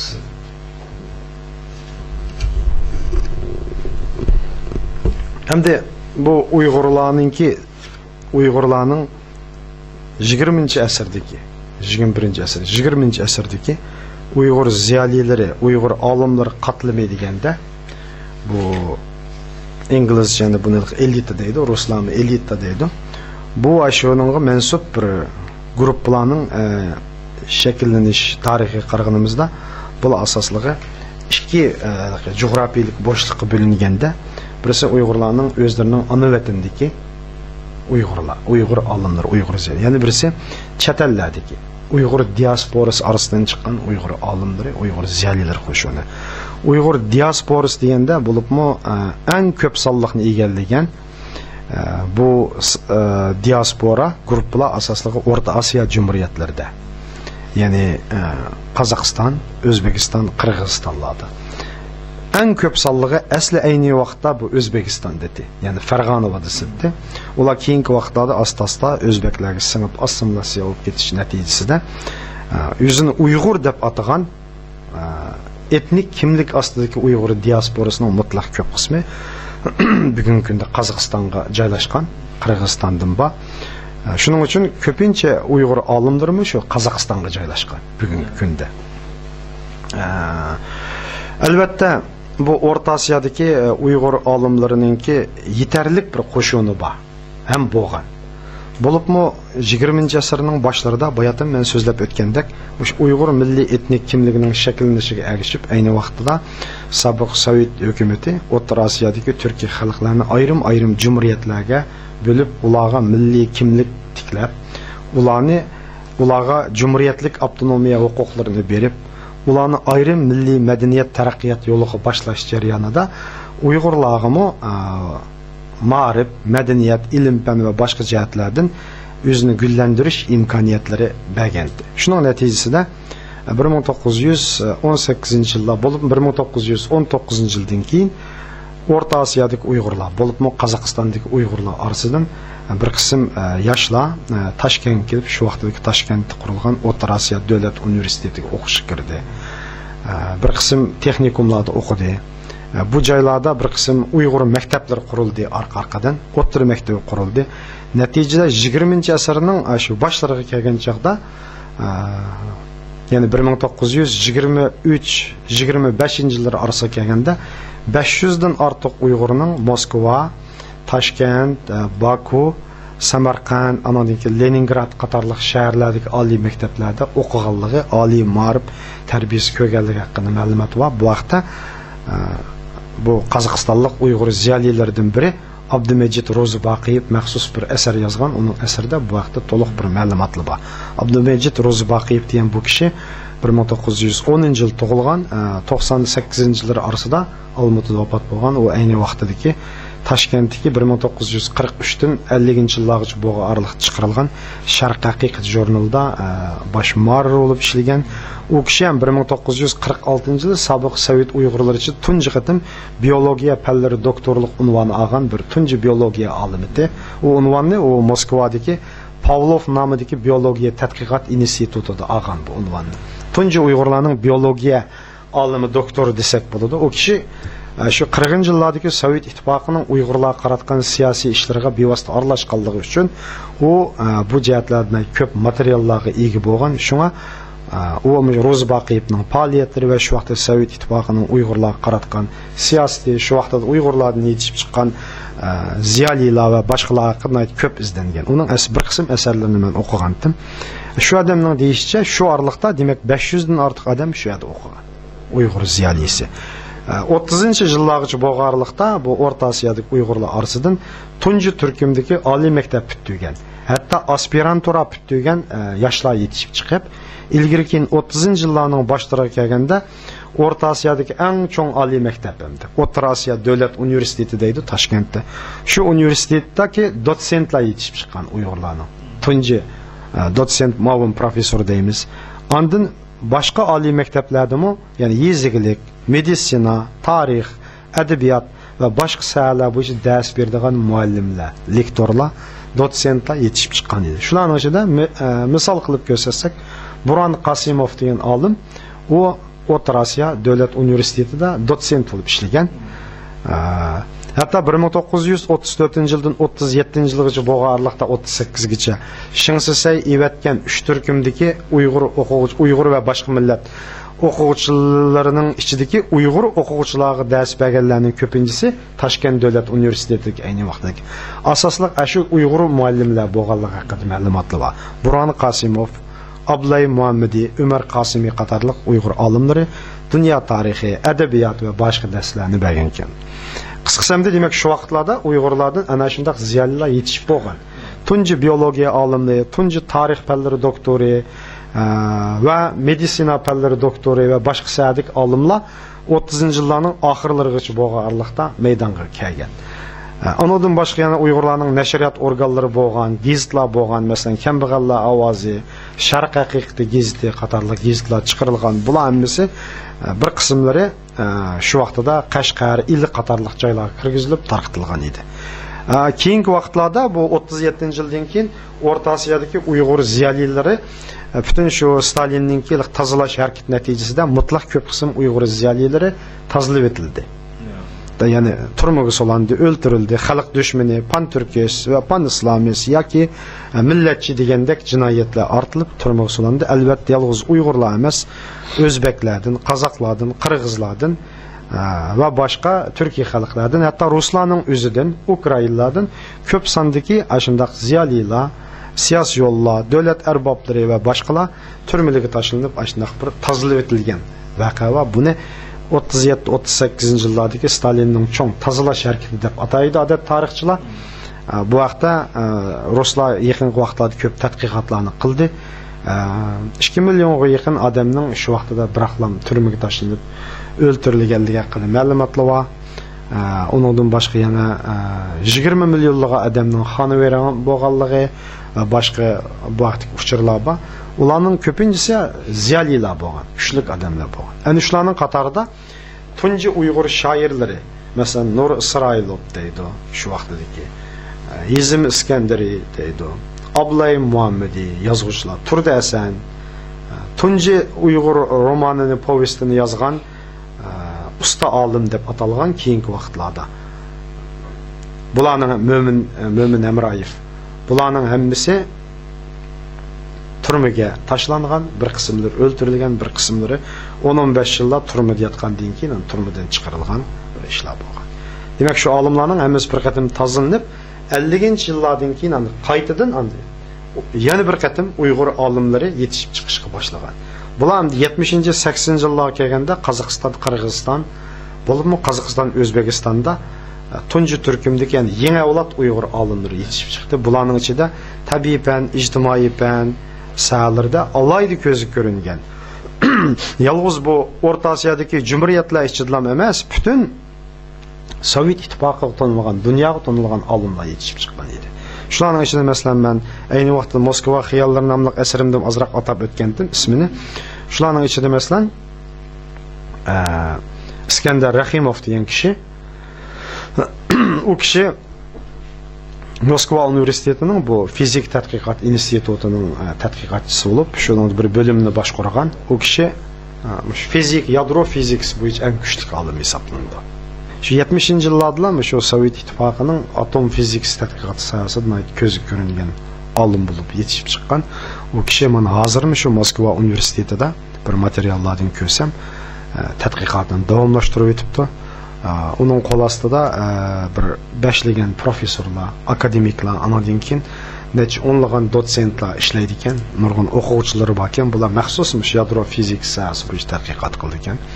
Ondan Telman Karimbayev ismli yana bir olim, asli Andijonda tug'ilgan.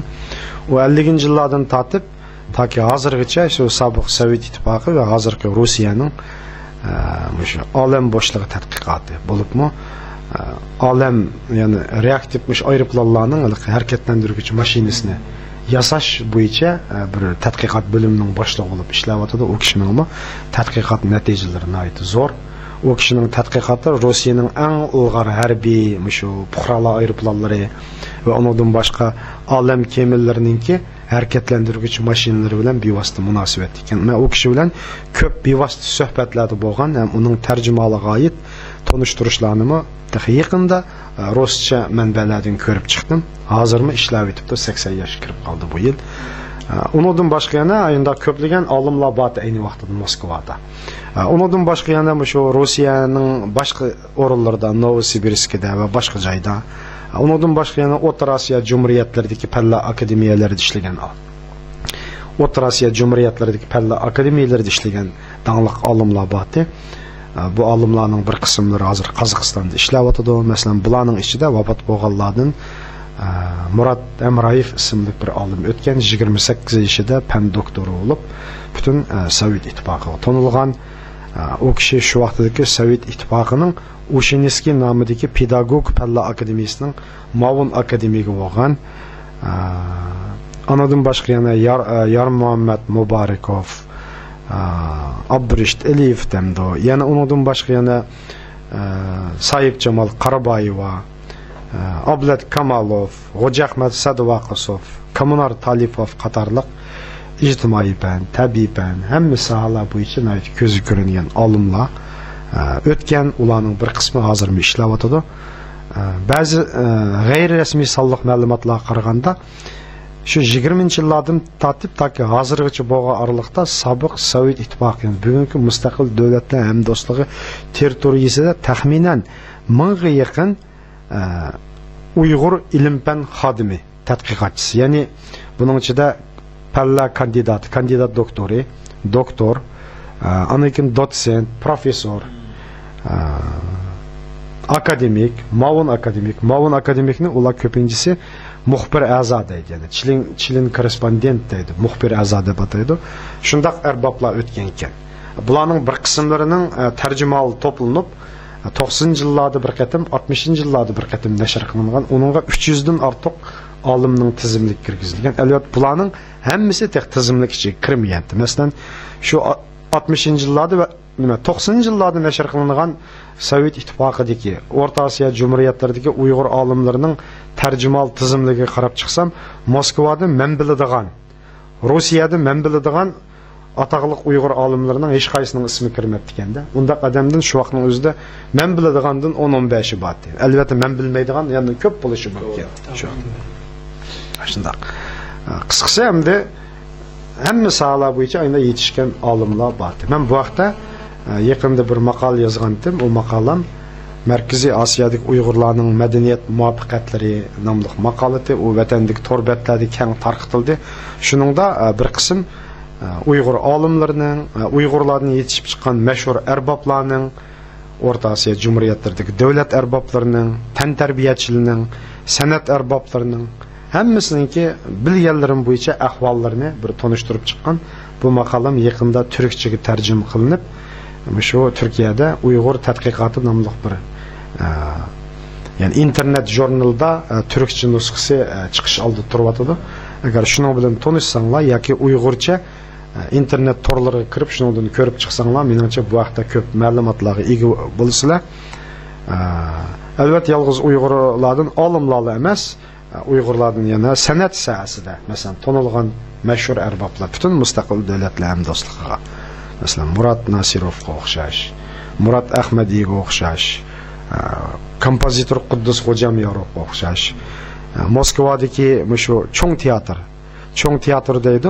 Cho'ng teatr degan bu Yevropa va butun Sovet İttifaqı va O'rta Osiyo, Rossiyaga eng dangliq bir teatrlarning biri. Shuningda uzun mezgil dirijorlik qilgan cho'ng simfoniyalarga Aziz Dugashev degan bir kishi o'tgan. O kishi 50-yillarda ataqlıq kompozitor Quddus Xo'jamiyorovning Rizvangul namlı simfoniyasiga dirijorlik qilgan ekan. Bu simfoniya ayni vaqtda Moskvada o'rinlangan edi. Rizvangul 1944-dan 49-yilgacha davomlashgan milliy ozodlik inqilobining qatnashchisi, shuning bir qahramon qizi Harambog' urushida 1945-yili 1-oyning o'ttirlarida Harambog'ni elish jangida qurbon bo'lgan Rizvangul haqidagi bu hikoyalar Uyg'ur xalqi ichida hozirgacha keng taqalmoqda. Shu vaqtida ayni vaqtda bu voqeani anglagan sobiq Sovet ittifoqining ko'zi ko'ringan kompozitori, Uyg'ur kompozitori Quddus Xo'jamyorov Moskvada maxsus bir simfoniya yozgan. Bu simfoniyani Moskvada o'rindaganda uningga dirjorlik qiluvchimi, ya'ni shu Uyg'ur bo'lganda ikkisi. Demak, tan tarbiyasi haqida men maqolamda yozgan edim. Mahmud Umarovga o'xshash, yana bir Sabirovga o'xshash va To'xtiyevga o'xshash ko'plagan dunyo chempionlari, ya'ni bu chempionlar qarg'a etish, ya'ni bu boks turlari bo'yicha, hatto qilichvozlik, futbol va boshqa har sohalar bo'yicha keng tanilgan tantarbiyachilar, hatto dunyo chempionlari, Yevropa chempionlari yetishib chiqqan.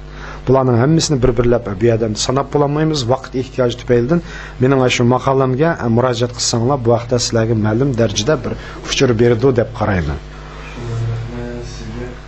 Hürmetli görürmenler, söhbetimiz nəhayət yaxşı kitib barıdı. Texim uzun bir vaxtımız bolsken deyimiz, bunun vaxt münasibətimiz bilen sel vaxtımızını qısqartmasak bolmaydigan olub qaldı. Şu münasibətini yine soraydigan suallar bolsa tezroq alsaq, Murat Orxun efendimning sualı badək qıldı. Sizlar soraydigan suallar pek köp ama vaqt birey-birib qaldı. Şoňa men sualını qısqartıp çıkam. Bir sorum soruşturuşay. Nebijan aka, sizga ko'p rahmat. Bizga haqiqatan nihoyatda muhim mazmunlar qilib bizga uchur yaxshi bergan bo'ldingiz. Endi siz deymizki, buni mushaqshi nurg'un tadqiqotlarni qilibsiz, nurg'un olimlar bilan ko'rishyapsiz. Bundan keyin siz ham tadqiqot qilishni o'ylashyapsiz. Planingiz qanday bo'ladi? Bundan keyin bu savol so'rashlar bir vaqtda yana bizga mishada Turkiya kelyapsiz, boshqa ko'ryapsiz.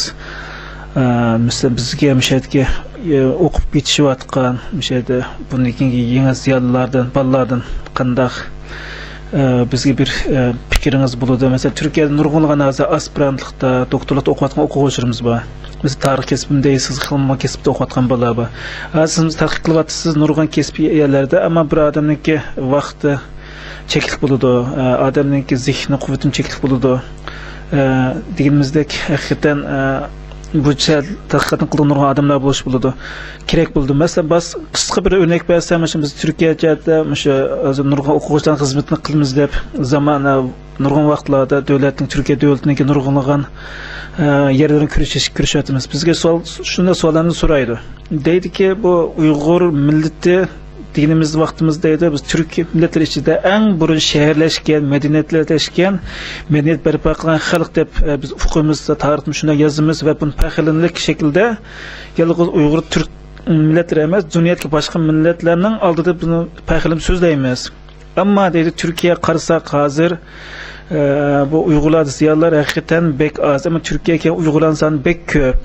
Turkiyaga Uyg'ur ziyolilar desak, aqlimizni tunch qilgan ismlar professor, doktor Olimjon Inoyat deymiz, Erkin Akram deymiz, Erkin Ahmet deymiz. 3-4 odam tanıymiz. Bu nimishqa sizlardan bu ko'proq odam chiqmaydi. Sizga o'xshash bu mundaliqdanlik tarixda cho'ng o'tgan millatlardan texim ko'p olimlar, tadqiqotlar chiqsa bo'ladi deydi. Shu musu ahvollarni cho'radigan ahvolar sizda. Bizga o'zing tadqiqot temingiz, tadqiqot qilgan planingiz va ayni vaqtda biz Uyg'urlarga, ziyolilarga, aspirantlar, doktorlarga qanday bir fikringiz bor? Javob bergan bo'lsangiz. Rahmat. Savol bo'ldimi? Sualыңызға рахмет. Әлбәттә, bu Türkiye'nin ahvalını sizler üzənglərinə yaxşı düşünürsüzlər. Mən yaxşı düşünməyimə, gerçi kəsəmmi, kösəmmi sizlərdən anlığınımğa tayinimi. Bu yanın ən yaxşı düşündüğünlər, bu yanın ahvalını sizlər üzənglər. Amma mənim yüzəki düşünüşüm bu iki ağanda, əlbəttə bu burunqı dövrlərini qoyub qoyaylı, şu 80-ci illərdən başlayan bir qism Uyğur oxucularının Türkiye'ye gelip oxuş bir tarixi var. Hazır hesapta 30 yıl olub qaldı. 30 yıl bir milletinin tarixi üçün etqan çağda nəhayət qısqıda görünsümü, lekin qısqı bir məzgul üçün etqan çağda nəhayət bir uzun bir basqıç. Demək, bu 30 yıl 20-ci yüzyıllıq tariximizdeki nəhayət uzun bir basqıç. Bu 30 yılda adətdə nurg'unlagan dunyodagi kambag'al millatlar boy millatga aylanib bo'ldi. nurg'unlagan millatlar, masalan O'zbek, Qozoq, Qirg'iz va boshqalar burun Sovet ittifoqining qo'lida bo'lgan bo'lsa, ular bir mustaqil jumhuriyatlarga aylanib bo'ldi. Shunami? Nurg'un millatlar baxt saodatlarga erishdi. Ammo o'xshashli nurg'un millatlar qayg'u-alamlarga cho'mdi. Bu dunyoning yaqin 30 yillik tarixida bo'lgan ishlar. Biz ilgirkisini demaymiz. Hamda o'zimiznikimizdan olsak, bu nurg'unlagan masalalar bor, nurg'unlagan ahvollar bor, realliklar bor. Bu realliklar o'tgan har bir odamga, har bir kishiga uyg'un. Bir angliq fikr qila oladigan, o'ylay oladigan, ko'ra oladigan, kuzata oladigan odamlar uchun oydin. Buni men takrorlamayman. Ammo Turkiyaning o'zidan kelgan haqiqatan bu 30 yil jarayonida bizda yetarlik shunchalik imkoniyatlardan foydalanib o'zini yetishtirgan odamlarning soni ko'plab chiqolmay qolgan. Buning o'zimi odamning ko'nglini yerim qiladigan bir ish ahvol. Siz degandek bir qancha odamlarni ham sanash mumkin.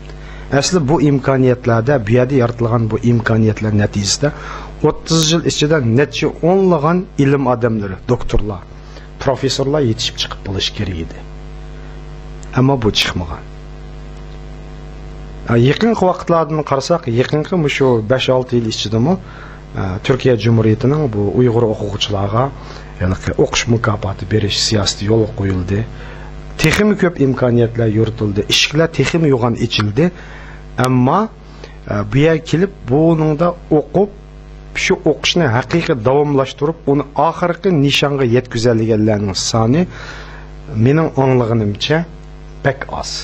Shunday deymi? Bek az. Shu imkoniyatlardan o'zimiz yetarli foydalanmayotgan. Yolg'iz bu yerda emas, balkim ko'plagan davlatlarda, ko'plagan joylarda o'zimizning qo'limizda bor imkoniyatlardan o'zimiz foydalanmayotgan ahvollar meningcha mavjud. Buni hammamiz yaxshi bilamiz. Bor imkoniyatlarni yaratish, bor imkoniyatlardan foydalanish, imkoniyatlarni yaratish, paydo qilish shu odamning, shu kishining, shu millatning o'zining ishi. Hamda bu yerda boshqa hech kim ayblik olmaydi. Masalan deylik, shunchalik imkoniyatlar bo'lsa, nimishga minglagan misha kelgan o'quvchilar ichidan haqiqiy magistrlik bo'yicha, doktorlik bo'yicha haqiqiy tirishib o'qiyotganlardan qanchasi bor? Sizni yaxshi bilasiz. Hamda albatta har bir o'quvchining, har bir kishining o'zininki bir ehtiyoji bo'ladi. Albatta iqtisodiy ehtiyoj, turmush ehtiyojini aytib muhim, turmush masalasi hal bo'lmay, iqtisod ahvol hal bo'lmay qolgan masalalarni hal qilishni aytib qiyin. Chunki odam uchun eng aqlli o'lcham shu. Ammo bu aqlli o'lchamni yana din o'tib bo'lib, o'lchamni yarim yo'lda tashlab o'tganlarning soni ko'p. Shuning bu jihatdan meningcha hamda tirishib, ularga yaxshi bir tashviqot qilib, ularni ilhomlantirib, ularning yaxshi o'qib, yaxshi natijalarni qo'lga keltirishi, o'zining millati uchun umuman bir yaramliq bir odam bo'lish tuyg'usini yetildirish, shu o'tag'an har birimizning, har bir ular qaraganda hech cho'ng bo'lgan Uyg'ur ziyolilarininki bir burchi deb qarayman. Ular asli o'zlari tushunish kerak edi. Endi men ma'volik tarix tadqiqot masalasiga kelsam, o'zimning bundan keyingi masalaga kelganda, endi bundan keyin planlarim cho'ng haqiqatan. Endi hozirgacha endi ko'p yozmoqchi bo'lgan planlagan narsalarimning hammasini yozib nashr qilish imkoniyati bo'lmadi, ammo yozib tayyorlab qo'ygan narsalar xili ko'p. Albatta bir qism materiallarim tor betlar orqali tunutildi, o'qildi, ammo rasmiy kitob shaklida chiqarilmadi. Ba'zilar hatto mening ruxsatimni olmay, mening bilan maslahatlanmay, uni kitob holida o'zlari to'plaganlarmi bor. Endi ular bilan bir nima deyishga mening hech bir imkoniyatim yo'q. Albatta asli undaq bo'lmaslik kerak edi, hammasi asli bir rozilik bilan bo'lish kerak edi. O'zimning ham tadqiqot masalam kelganda, bundan keyin mening asosli qilmoqchi bo'lgan ishlarim yana shu yaqinqi zamon tarix tadqiqotini texnik kuchaytirish bo'libmi, rasmiy hujjat arxivlar bo'yicha, ya'ni Rossiya Sovet arxivlari bo'yicha tarixiy sirlarni, 20-asr Uyg'ur tarixiy sirlarini bir ichib berish, shu masalalar bo'yicha yeshilmagan masalalarni yeshish, shu masalalar bo'yicha yoritilmagan masalalarni yoritish mening bir burchim, bir tarixchilik burchim deb qarayman. Hozirgacha masalan dunyoda, Amerikada, Yevropada, hatto shu Jungoda deylik, Xwadong pedagog universitetining bir professori va Shenji deb o'sha imkoniyatlardan foydalanib nurg'unlagan sovet arxivlarini to'plab kelib bu sohada tadqiqot qilyotdi. Undan boshqa Amerikadami bu masalan bu Woodrow Wilson markazi deydi. Unda soğuk münasebetler urush tadqiqotiga oid bir tema. U yerda tadqiqotlar ketyapti. Rossiya olimlari masalan Barnauldagi pedagog universitetining o'qituvchisi Barmin deymiz. Va undan boshqa bir qism rus olimlari 30-40 yillardagi sovet arxivlari bo'yicha bir-birlab pash qilib tadqiqotlarni qilyapti. Bo'lib men shularning tadqiqotlari asosida men o'zim tordan topgan bir qism va manbalar bo'yicha ba'zi tadqiqotlarni yozdim. Bundan keyin yozyapman. Xudoyim bursa hamda patiyaqinda nashr qilish tayyorlab qo'ygan kitoblarim bor. Bu kitoblarning 3 tom planladim dastlabda. U asos jihatdan bitib bo'ldi. Ya'ni Stalin va Uyg'urlar degan temadagi kitobim.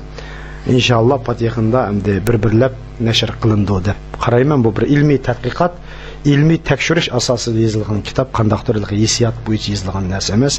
Imkon bor ruscha, inglizcha va boshqa har turli manbalarning hammasidan foydalanishga, hujjatlardan foydalanishga tirishdim.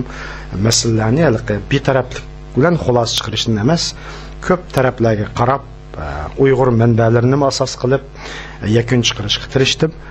Bu kitobimning birinchi tomi asos jihatdan tayyor, hamda patiyaqinda nashrdan chiqishi mumkin. Qolgan tomlarimi tayyor.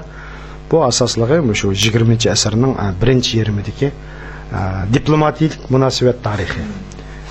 Diplomatik munosabat tarixida Uyg'urlarning o'ynagan roli, Uyg'urlar masalasiga, tarixiy masalalarga qaratilgan. Yana shu sizlar ilgirki o'qigan cho'ng shaxmat taxtisiz qismatlar, Stalinning atom bombasi va Uyg'ur tarixining sirlari, Farg'ona vodisidagi yo'qolib ketgan xalq Uyg'urlar, Sopoxon haqida Stalinga yo'llangan ma'lumot degan bir turkum maqolalar torbatlarda e'lon qilindi-ku. Balki o'qidinglarmi? Shular ham shu kitoblarning ichidan o'rin oldi. Albatta, uning nurg'un narsalar texi to'g'riga chiqqani yo'q. Mening asos planim shu, shuni kuchaytirish. Undan keyin yana yezib tayyorlab qo'ygan boshqa ilmiy maqolalarim bor. O'zimning yana koni tarixiy davrlar bo'yicha Uyg'ur qag'alligi davri, Turfan Ediqutligi davri masalasi bo'yicha ularning bir to'plam qilib chiqarish planim bor. Bir sistemlik shu Uyg'urlarning bir tarixini yezib chiqish yana yaqin kelgusidagi bir planim. Inshaalloh Alloh nasib qilsa bu asarlarni chiqaraman deb o'ylayman. Rahmat. Şu vatandaki torbatlardan Nebijan Tursun akimizninki maqolalari uzluksiz e'lon qilinmoqda. Hatta Ajdar to'g'rida baqadim qarasam, bir kitob shakliga keltiribdi. Nebijan Tursun asarlari Qonliq tarix, ochiq aslima birinchi to'plamda. Buningki mundarisiz qarasak, tarix fanlari doktor Nebijan Tursun haqida deb sizga tushuncha beribdi. Undan keyin chegara oqqan xiyollar, Moskva xiyollari, 2 dunyo urushi, Uyg'ur qatorliq turk xalqining fojiasi, Rossiyada 2000-asrning 1-yarmidagi Uyg'ur siyosiy tarixini tadqiq qilinishi, Stalin atamimiz va Uyg'urlar tarixining ochilmagan sirlari, cho'ng shaxmat taxsis qismatlar, 3 viloyat inqilob tadqiqot oid masalalar, Oqsaroy xiyollari, Jungo tarixshunoslik Uyg'urlarning masalasi,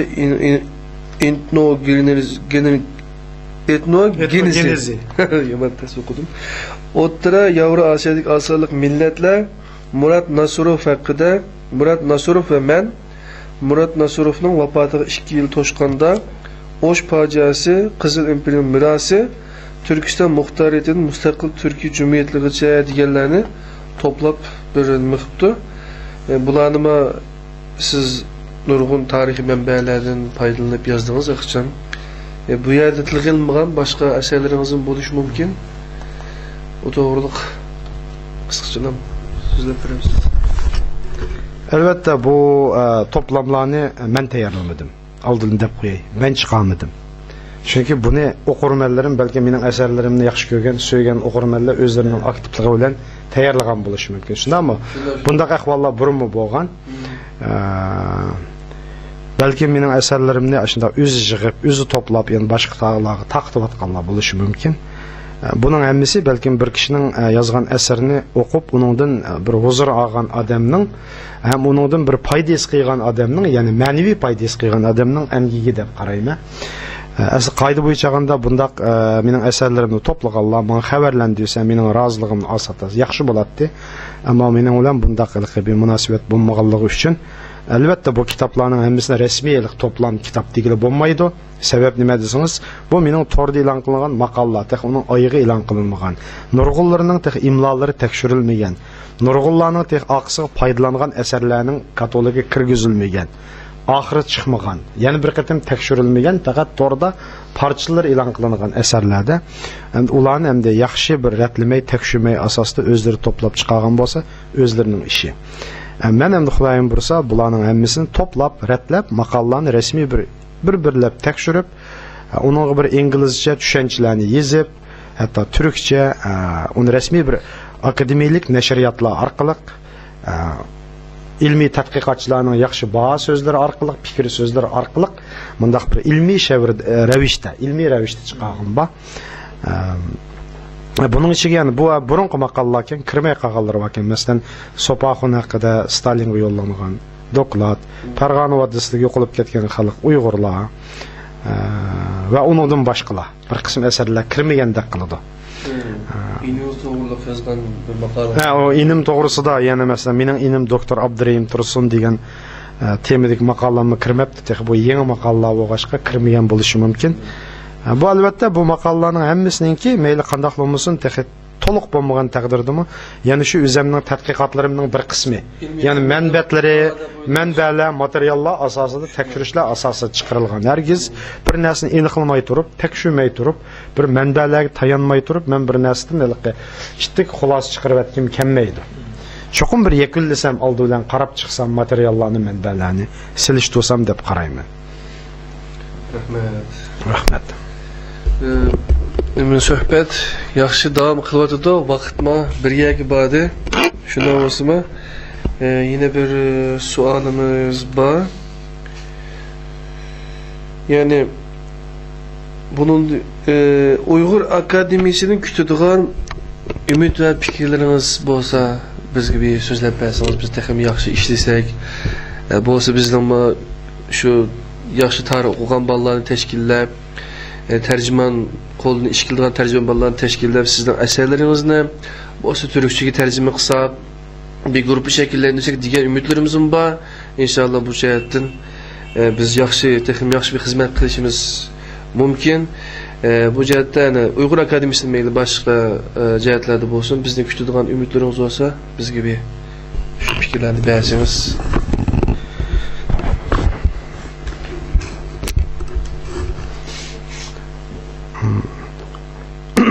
Benim hem sizlerden, şunundaki bütün şu özümün dostlarımdan, qarindaşlarımdan, yaş ziyalilerden, yaş kalem ilgililerden, şunundaki Türkiye ve başka ellerde okuvatkan özümüzün şu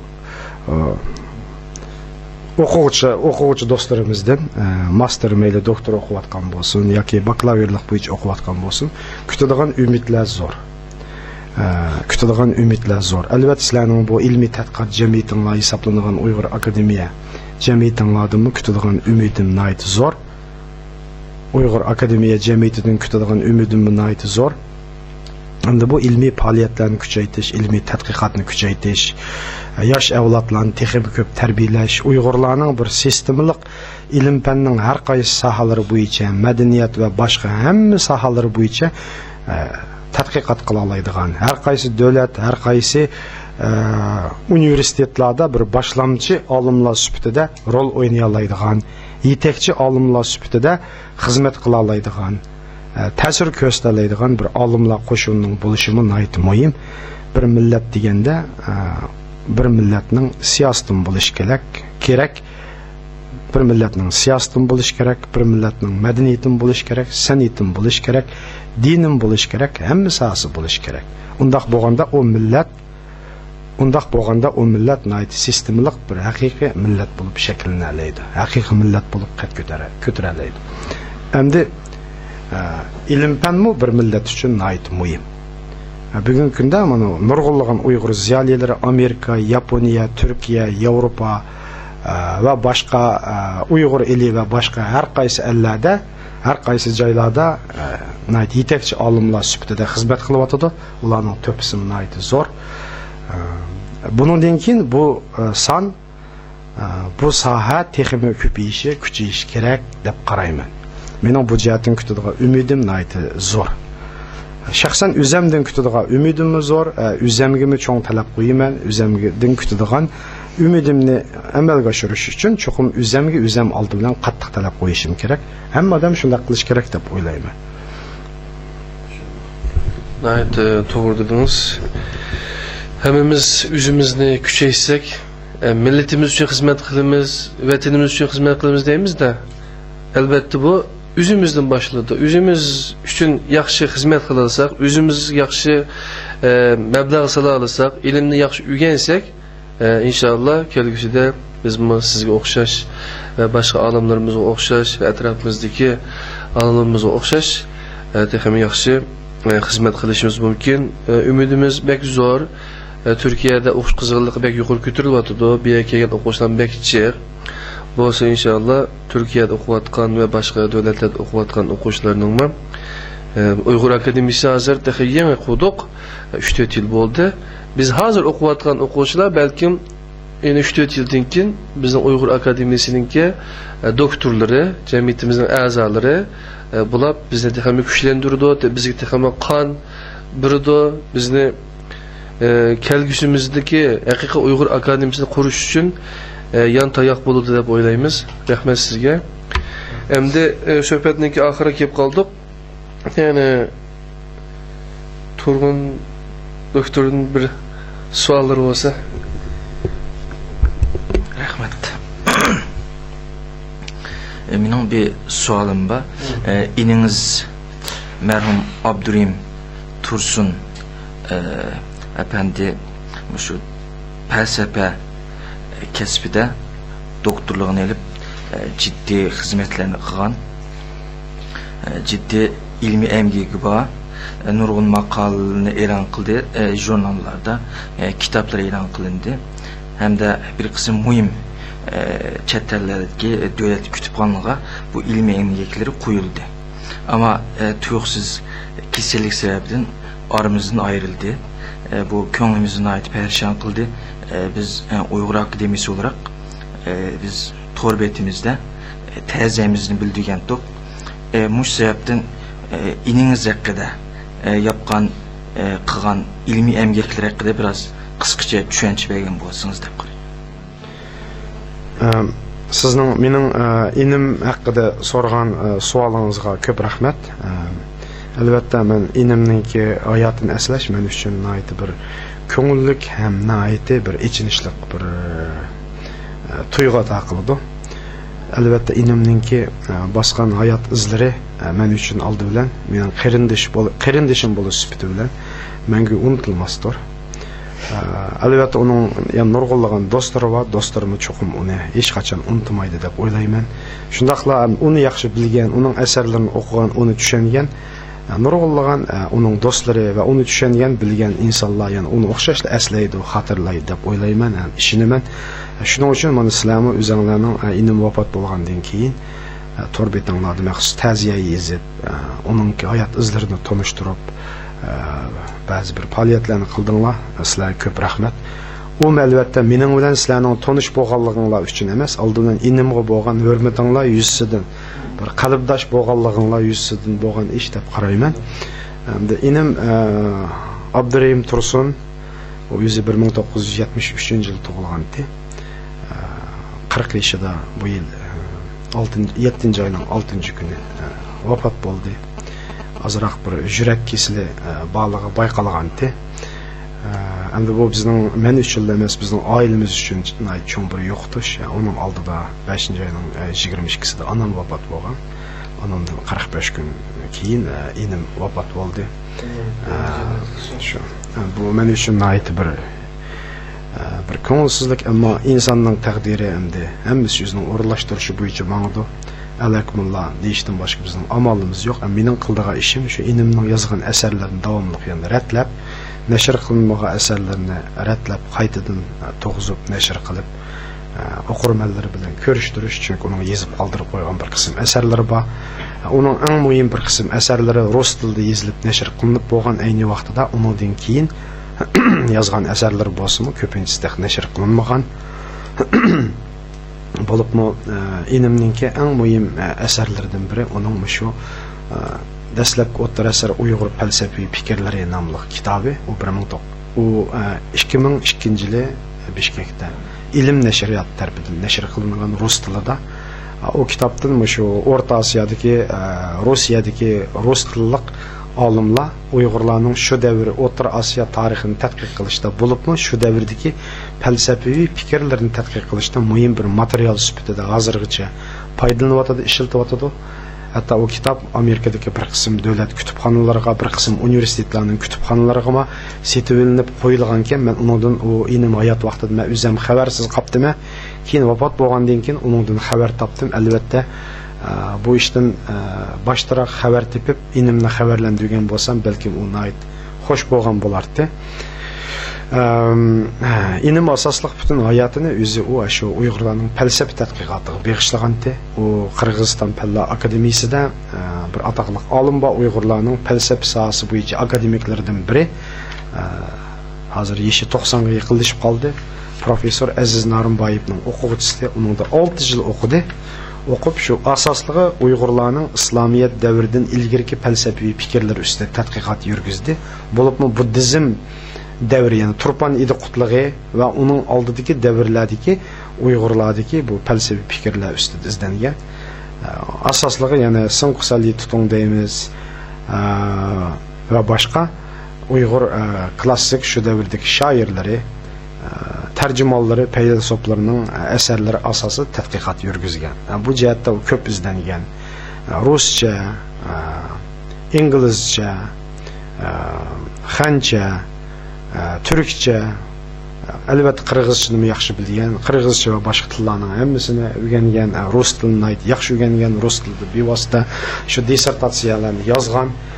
Rus tilida bu 10 parchadan ortiq ilmiy maqola yozib nashr qildi bo'lgan. Uning e'lon qilgan maqolalarining 2 parchasi Turkiya, Qirg'iziston Manas universitetining ilmiy maqolalar to'plamiga kirgizilgan 2 parcha maqolasi. Birisi Turpan İdiqutluğu davridagi Uyg'urlarning estetik qarashlari. Yana birisi shu davrdagi Uyg'ur olimlarining dunyo qarashlari degan temadagi maqolasi. Ayni vaqtda bu Turkiya olimlarimi bu maqolani ko'rgandan keyin yuqori baho bergan ekan. Bu chunki bu sohadagi tadqiqotlarda hozirgacha yaxshi ilib berilmagan. Ya'ni Uyg'urlarning shu islomiyat davridan ilgirki falsafa meseleler bu iş tadqiqotlarda to'liq sistemalik yurgizilgan. Gerçi bu sahada bir qism asarlar bo'lsa-mu, ama maxsus bir dissertatsiyalik tadqiqotlar maydonga kelmagandi. Albatta bu inimning bu tadqiqotlardan xabardor, shu asarlarni o'qigan olimlar, masalan Abdulat Kamalov, Aziz Narimboyev professorlardan, Ruslan Arziyev ve başka men biladigan hem bilmaydigan olimlar bu vaqtda bir fikrlarni berib, maqolalarni yozib, uning amgigini yuqori baho bergan edi.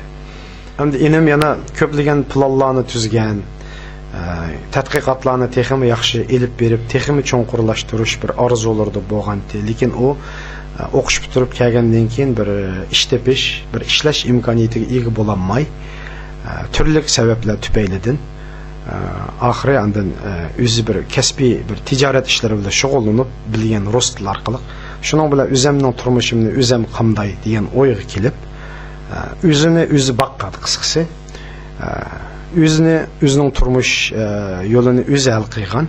Shu jarayonda egilik tiklashga kirishib egilikni tiklagandi, ammo u tiklagan egiliklarining mevalarini ko'rishga erisholmadi. Ham planlagan bu yazmoqchi bo'lgan asarlarini yozolmay qoldi, ham bitirolmay qoldi. Ba'zi asarlari chala qoldi, yozib bitirib qo'yganlarini nashr qilishga ulgurolmay qoldi. Endi uning asosliq amgigi shu dastlabki o'rta asar Uyg'ur falsafiy fikrlari nomli rus tilida chiqqan monografiyasi bo'lib hisoblandi. O kitobning tarjimasi hozir putay deb qoldi. Alloh nasib qilsa, balkim o kitob pat yaqinda chiqadi, ham kitobxonlarning o'qishiga sunildi deb o'ylayman. Shu sizga ko'p rahmat inim haqida so'raganligingizga. Xiten bir aileden bulapma yani albilen anınız tügep gitti, onun dinkin iğneniz tügep gitti. Mesela aileye nispeten hem bir Uygur milleti, Uygur alimlerinin işide bir yultuz köştü degan gap. Demek ki iğnenizden doğrulukçık sözlep berdiniz, bu ötkende rozeyette mükeldiniz bu kıtımda bazı paranlar oldu. Bir adam hem uzun ömürde bir narsa işlerini kılmanda planlaydıkken gayelerini bu için mağdayken, lekin salametlik meselesi bir yerde pek mühim rol oynaydı, hem de pek mühim amel. Yürek kişiliği bilen Mustafa Tüketken dep mıkıldık. Yenimizde mütehassıs doktor Turun Hamit Efendim var, şu salametlik ol, buram yürek cihette bir 2 minut geçipesiniz. Siz mi anladınız, Nebici Akram'ın iğnesi doğruluk, üzümlü sual sordunuz. Bu cihette biz nemelerge dikkat etmemiz gerek? Vaktim münasebetlen çık uzatmayman. Nebici Akram'ız tabi şu anda biraz iğnesi doğruluk sözlep beğendi. Burunqi dini qaragançaqda tug'ishdan yürek kesili bağlığını okumuz. Ama şu anda Dünya Səhiyyə Təşkilatınınki bu dokladata qarab baxsaq, dünyada ölgen insanların yani 80%'i yürek kan tomir kesilliklerden ölmekte. Bunun sebebi irsi amildi var işinin içinde, ama bulup mu şu insan tuğulgandan keyin payda bolgan turmuş adetlerinin ilmi olunmasıları bu ölüm sebeplerinin en mühim amili hemdi. Şuna Dünya Səhiyyə Təşkilatı bulup mu kişisel bolgandan keyin davalaşını tabii ki davalaşını talep kılmakta, ama kişisel buluştuğun burun onu aldın eliş bulup mu bu vakti insanlarını barlık kişilerini terbiyeleş hakkıdan ait küçeyötüdü. Şuna yürek kan tomir kesilliklerinin 80%'ini aldığını ağıl buludu. Yani bu irsi mesela tuğulgandan keyin tuğuluştu beraber birlikte bolgan mındak yürekte tüşük bağ veya klapan işlemeydiğen fizyolojik fonksiyonu küremeydiğen ehvallarını tabi operasiya bilen tüzetkil buldu. Bulup mu bu aylık tuğulgandan keyinki turmuş adetlerinin naçar buluşu ilmi bombasından kip çıkan barlık yürek kan tomir kesilliklerinin aldığını alındı. Şu an bulup mu şu turmuş adetlerini yaxşı tertip sanmak lazım, ilmi yaşamak lazım. Bulup mu hareketine ait mühim, günde en az 20 saat hareket minut bir iş veya her hareketlerle şuğullanmak lazım. Bulup mu şu 3 ahdemiz un, tuz, şekerden ait uzak durmak lazım. Bu cihetten ait dikkat kısak çık kesellik buluştun aldığını ağıl buludu. Yani birisi vakti da bulup mu şu tamaklığa yiyen, içken nərsələrimizə ait dikkat kılışı lazım. Bək eğri tamak, yağlıq tamaklıdan uzak durmak lazım. Bir de sevköktat, meyveci ve yeşillik, salat dep koyumuz.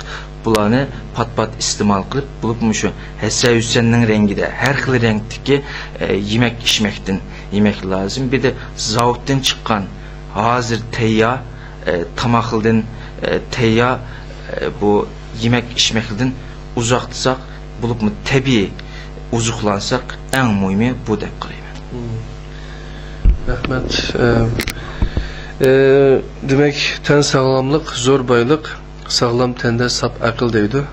Hakikaten bizdenki bu ten sağlamlığımızma, bütünümüzme Allah'ın bizge bergen bir amaneti. Bu amanetini sağ salamet tavştırış hemimizden burçı. Ben bazıda Uygur Akademisi'ni Doktor Akademisi de makalama, çünkü doktoru biraderler köp etrafımızda. Şu münasebet bilen bizdeki Turgun Hamit Efendi yakında özü bir yürek kesilliklerine məxsus alakalı bir torbetini kurup çıktı özününki nimesi de. Onundan paylansak oldu. Hem Uygur Akademisi'ninki maxsus sağlamlıq sahibisi içildi. Şu betendiki olsun, meyli Amerika, Yaponiya yoki boshqa yerlardagi bo'lsin, barliq doktor tibbiy sağlamlıq jihatida ishlayotgan kishilarningki bir qalam elib qo'liga vatanimizdagi xalqimizniki sağlamlıq seviyesininki, tushunchasininki yuqori ko'tarish uchun töhfa qo'shish uchun mushu sahifamizga ba'zi maqolalarni e'lon qilishini chin qalbimizdan umid qilamiz. Rahmat. Bugungi suhbatimizning eng oxirgi nuqtasida turyapmiz. Bu savolni men o'zimla so'rab o'tay. Nebijanka bu ilmining zakatini berganlar suhbatimizni ait yaxshi davom qildi. Ikkinchi sonda siz bilan maxsus suhbat etdik. Biz hammamizning ait xushal bu jihatdan ko'p bilimlarni, ko'p narsalarni deb berdingiz. Endi sizning vatandagi xalqimizga nisbatan qanday bir yurak so'zlaringiz bor? Shuni anglasak, undan keyin biz suhbatimizni mishada tugatsak degan bir bu bo'lsa texnik jiqroq o'tug'imiz bordi, ammo vaqt bir kelib qoldi. Siz men erta safarga chiqib ekansiz, oilangiz bilan birga. Shu bu jihatda bir yurak so'zingizni olsak demoqchi.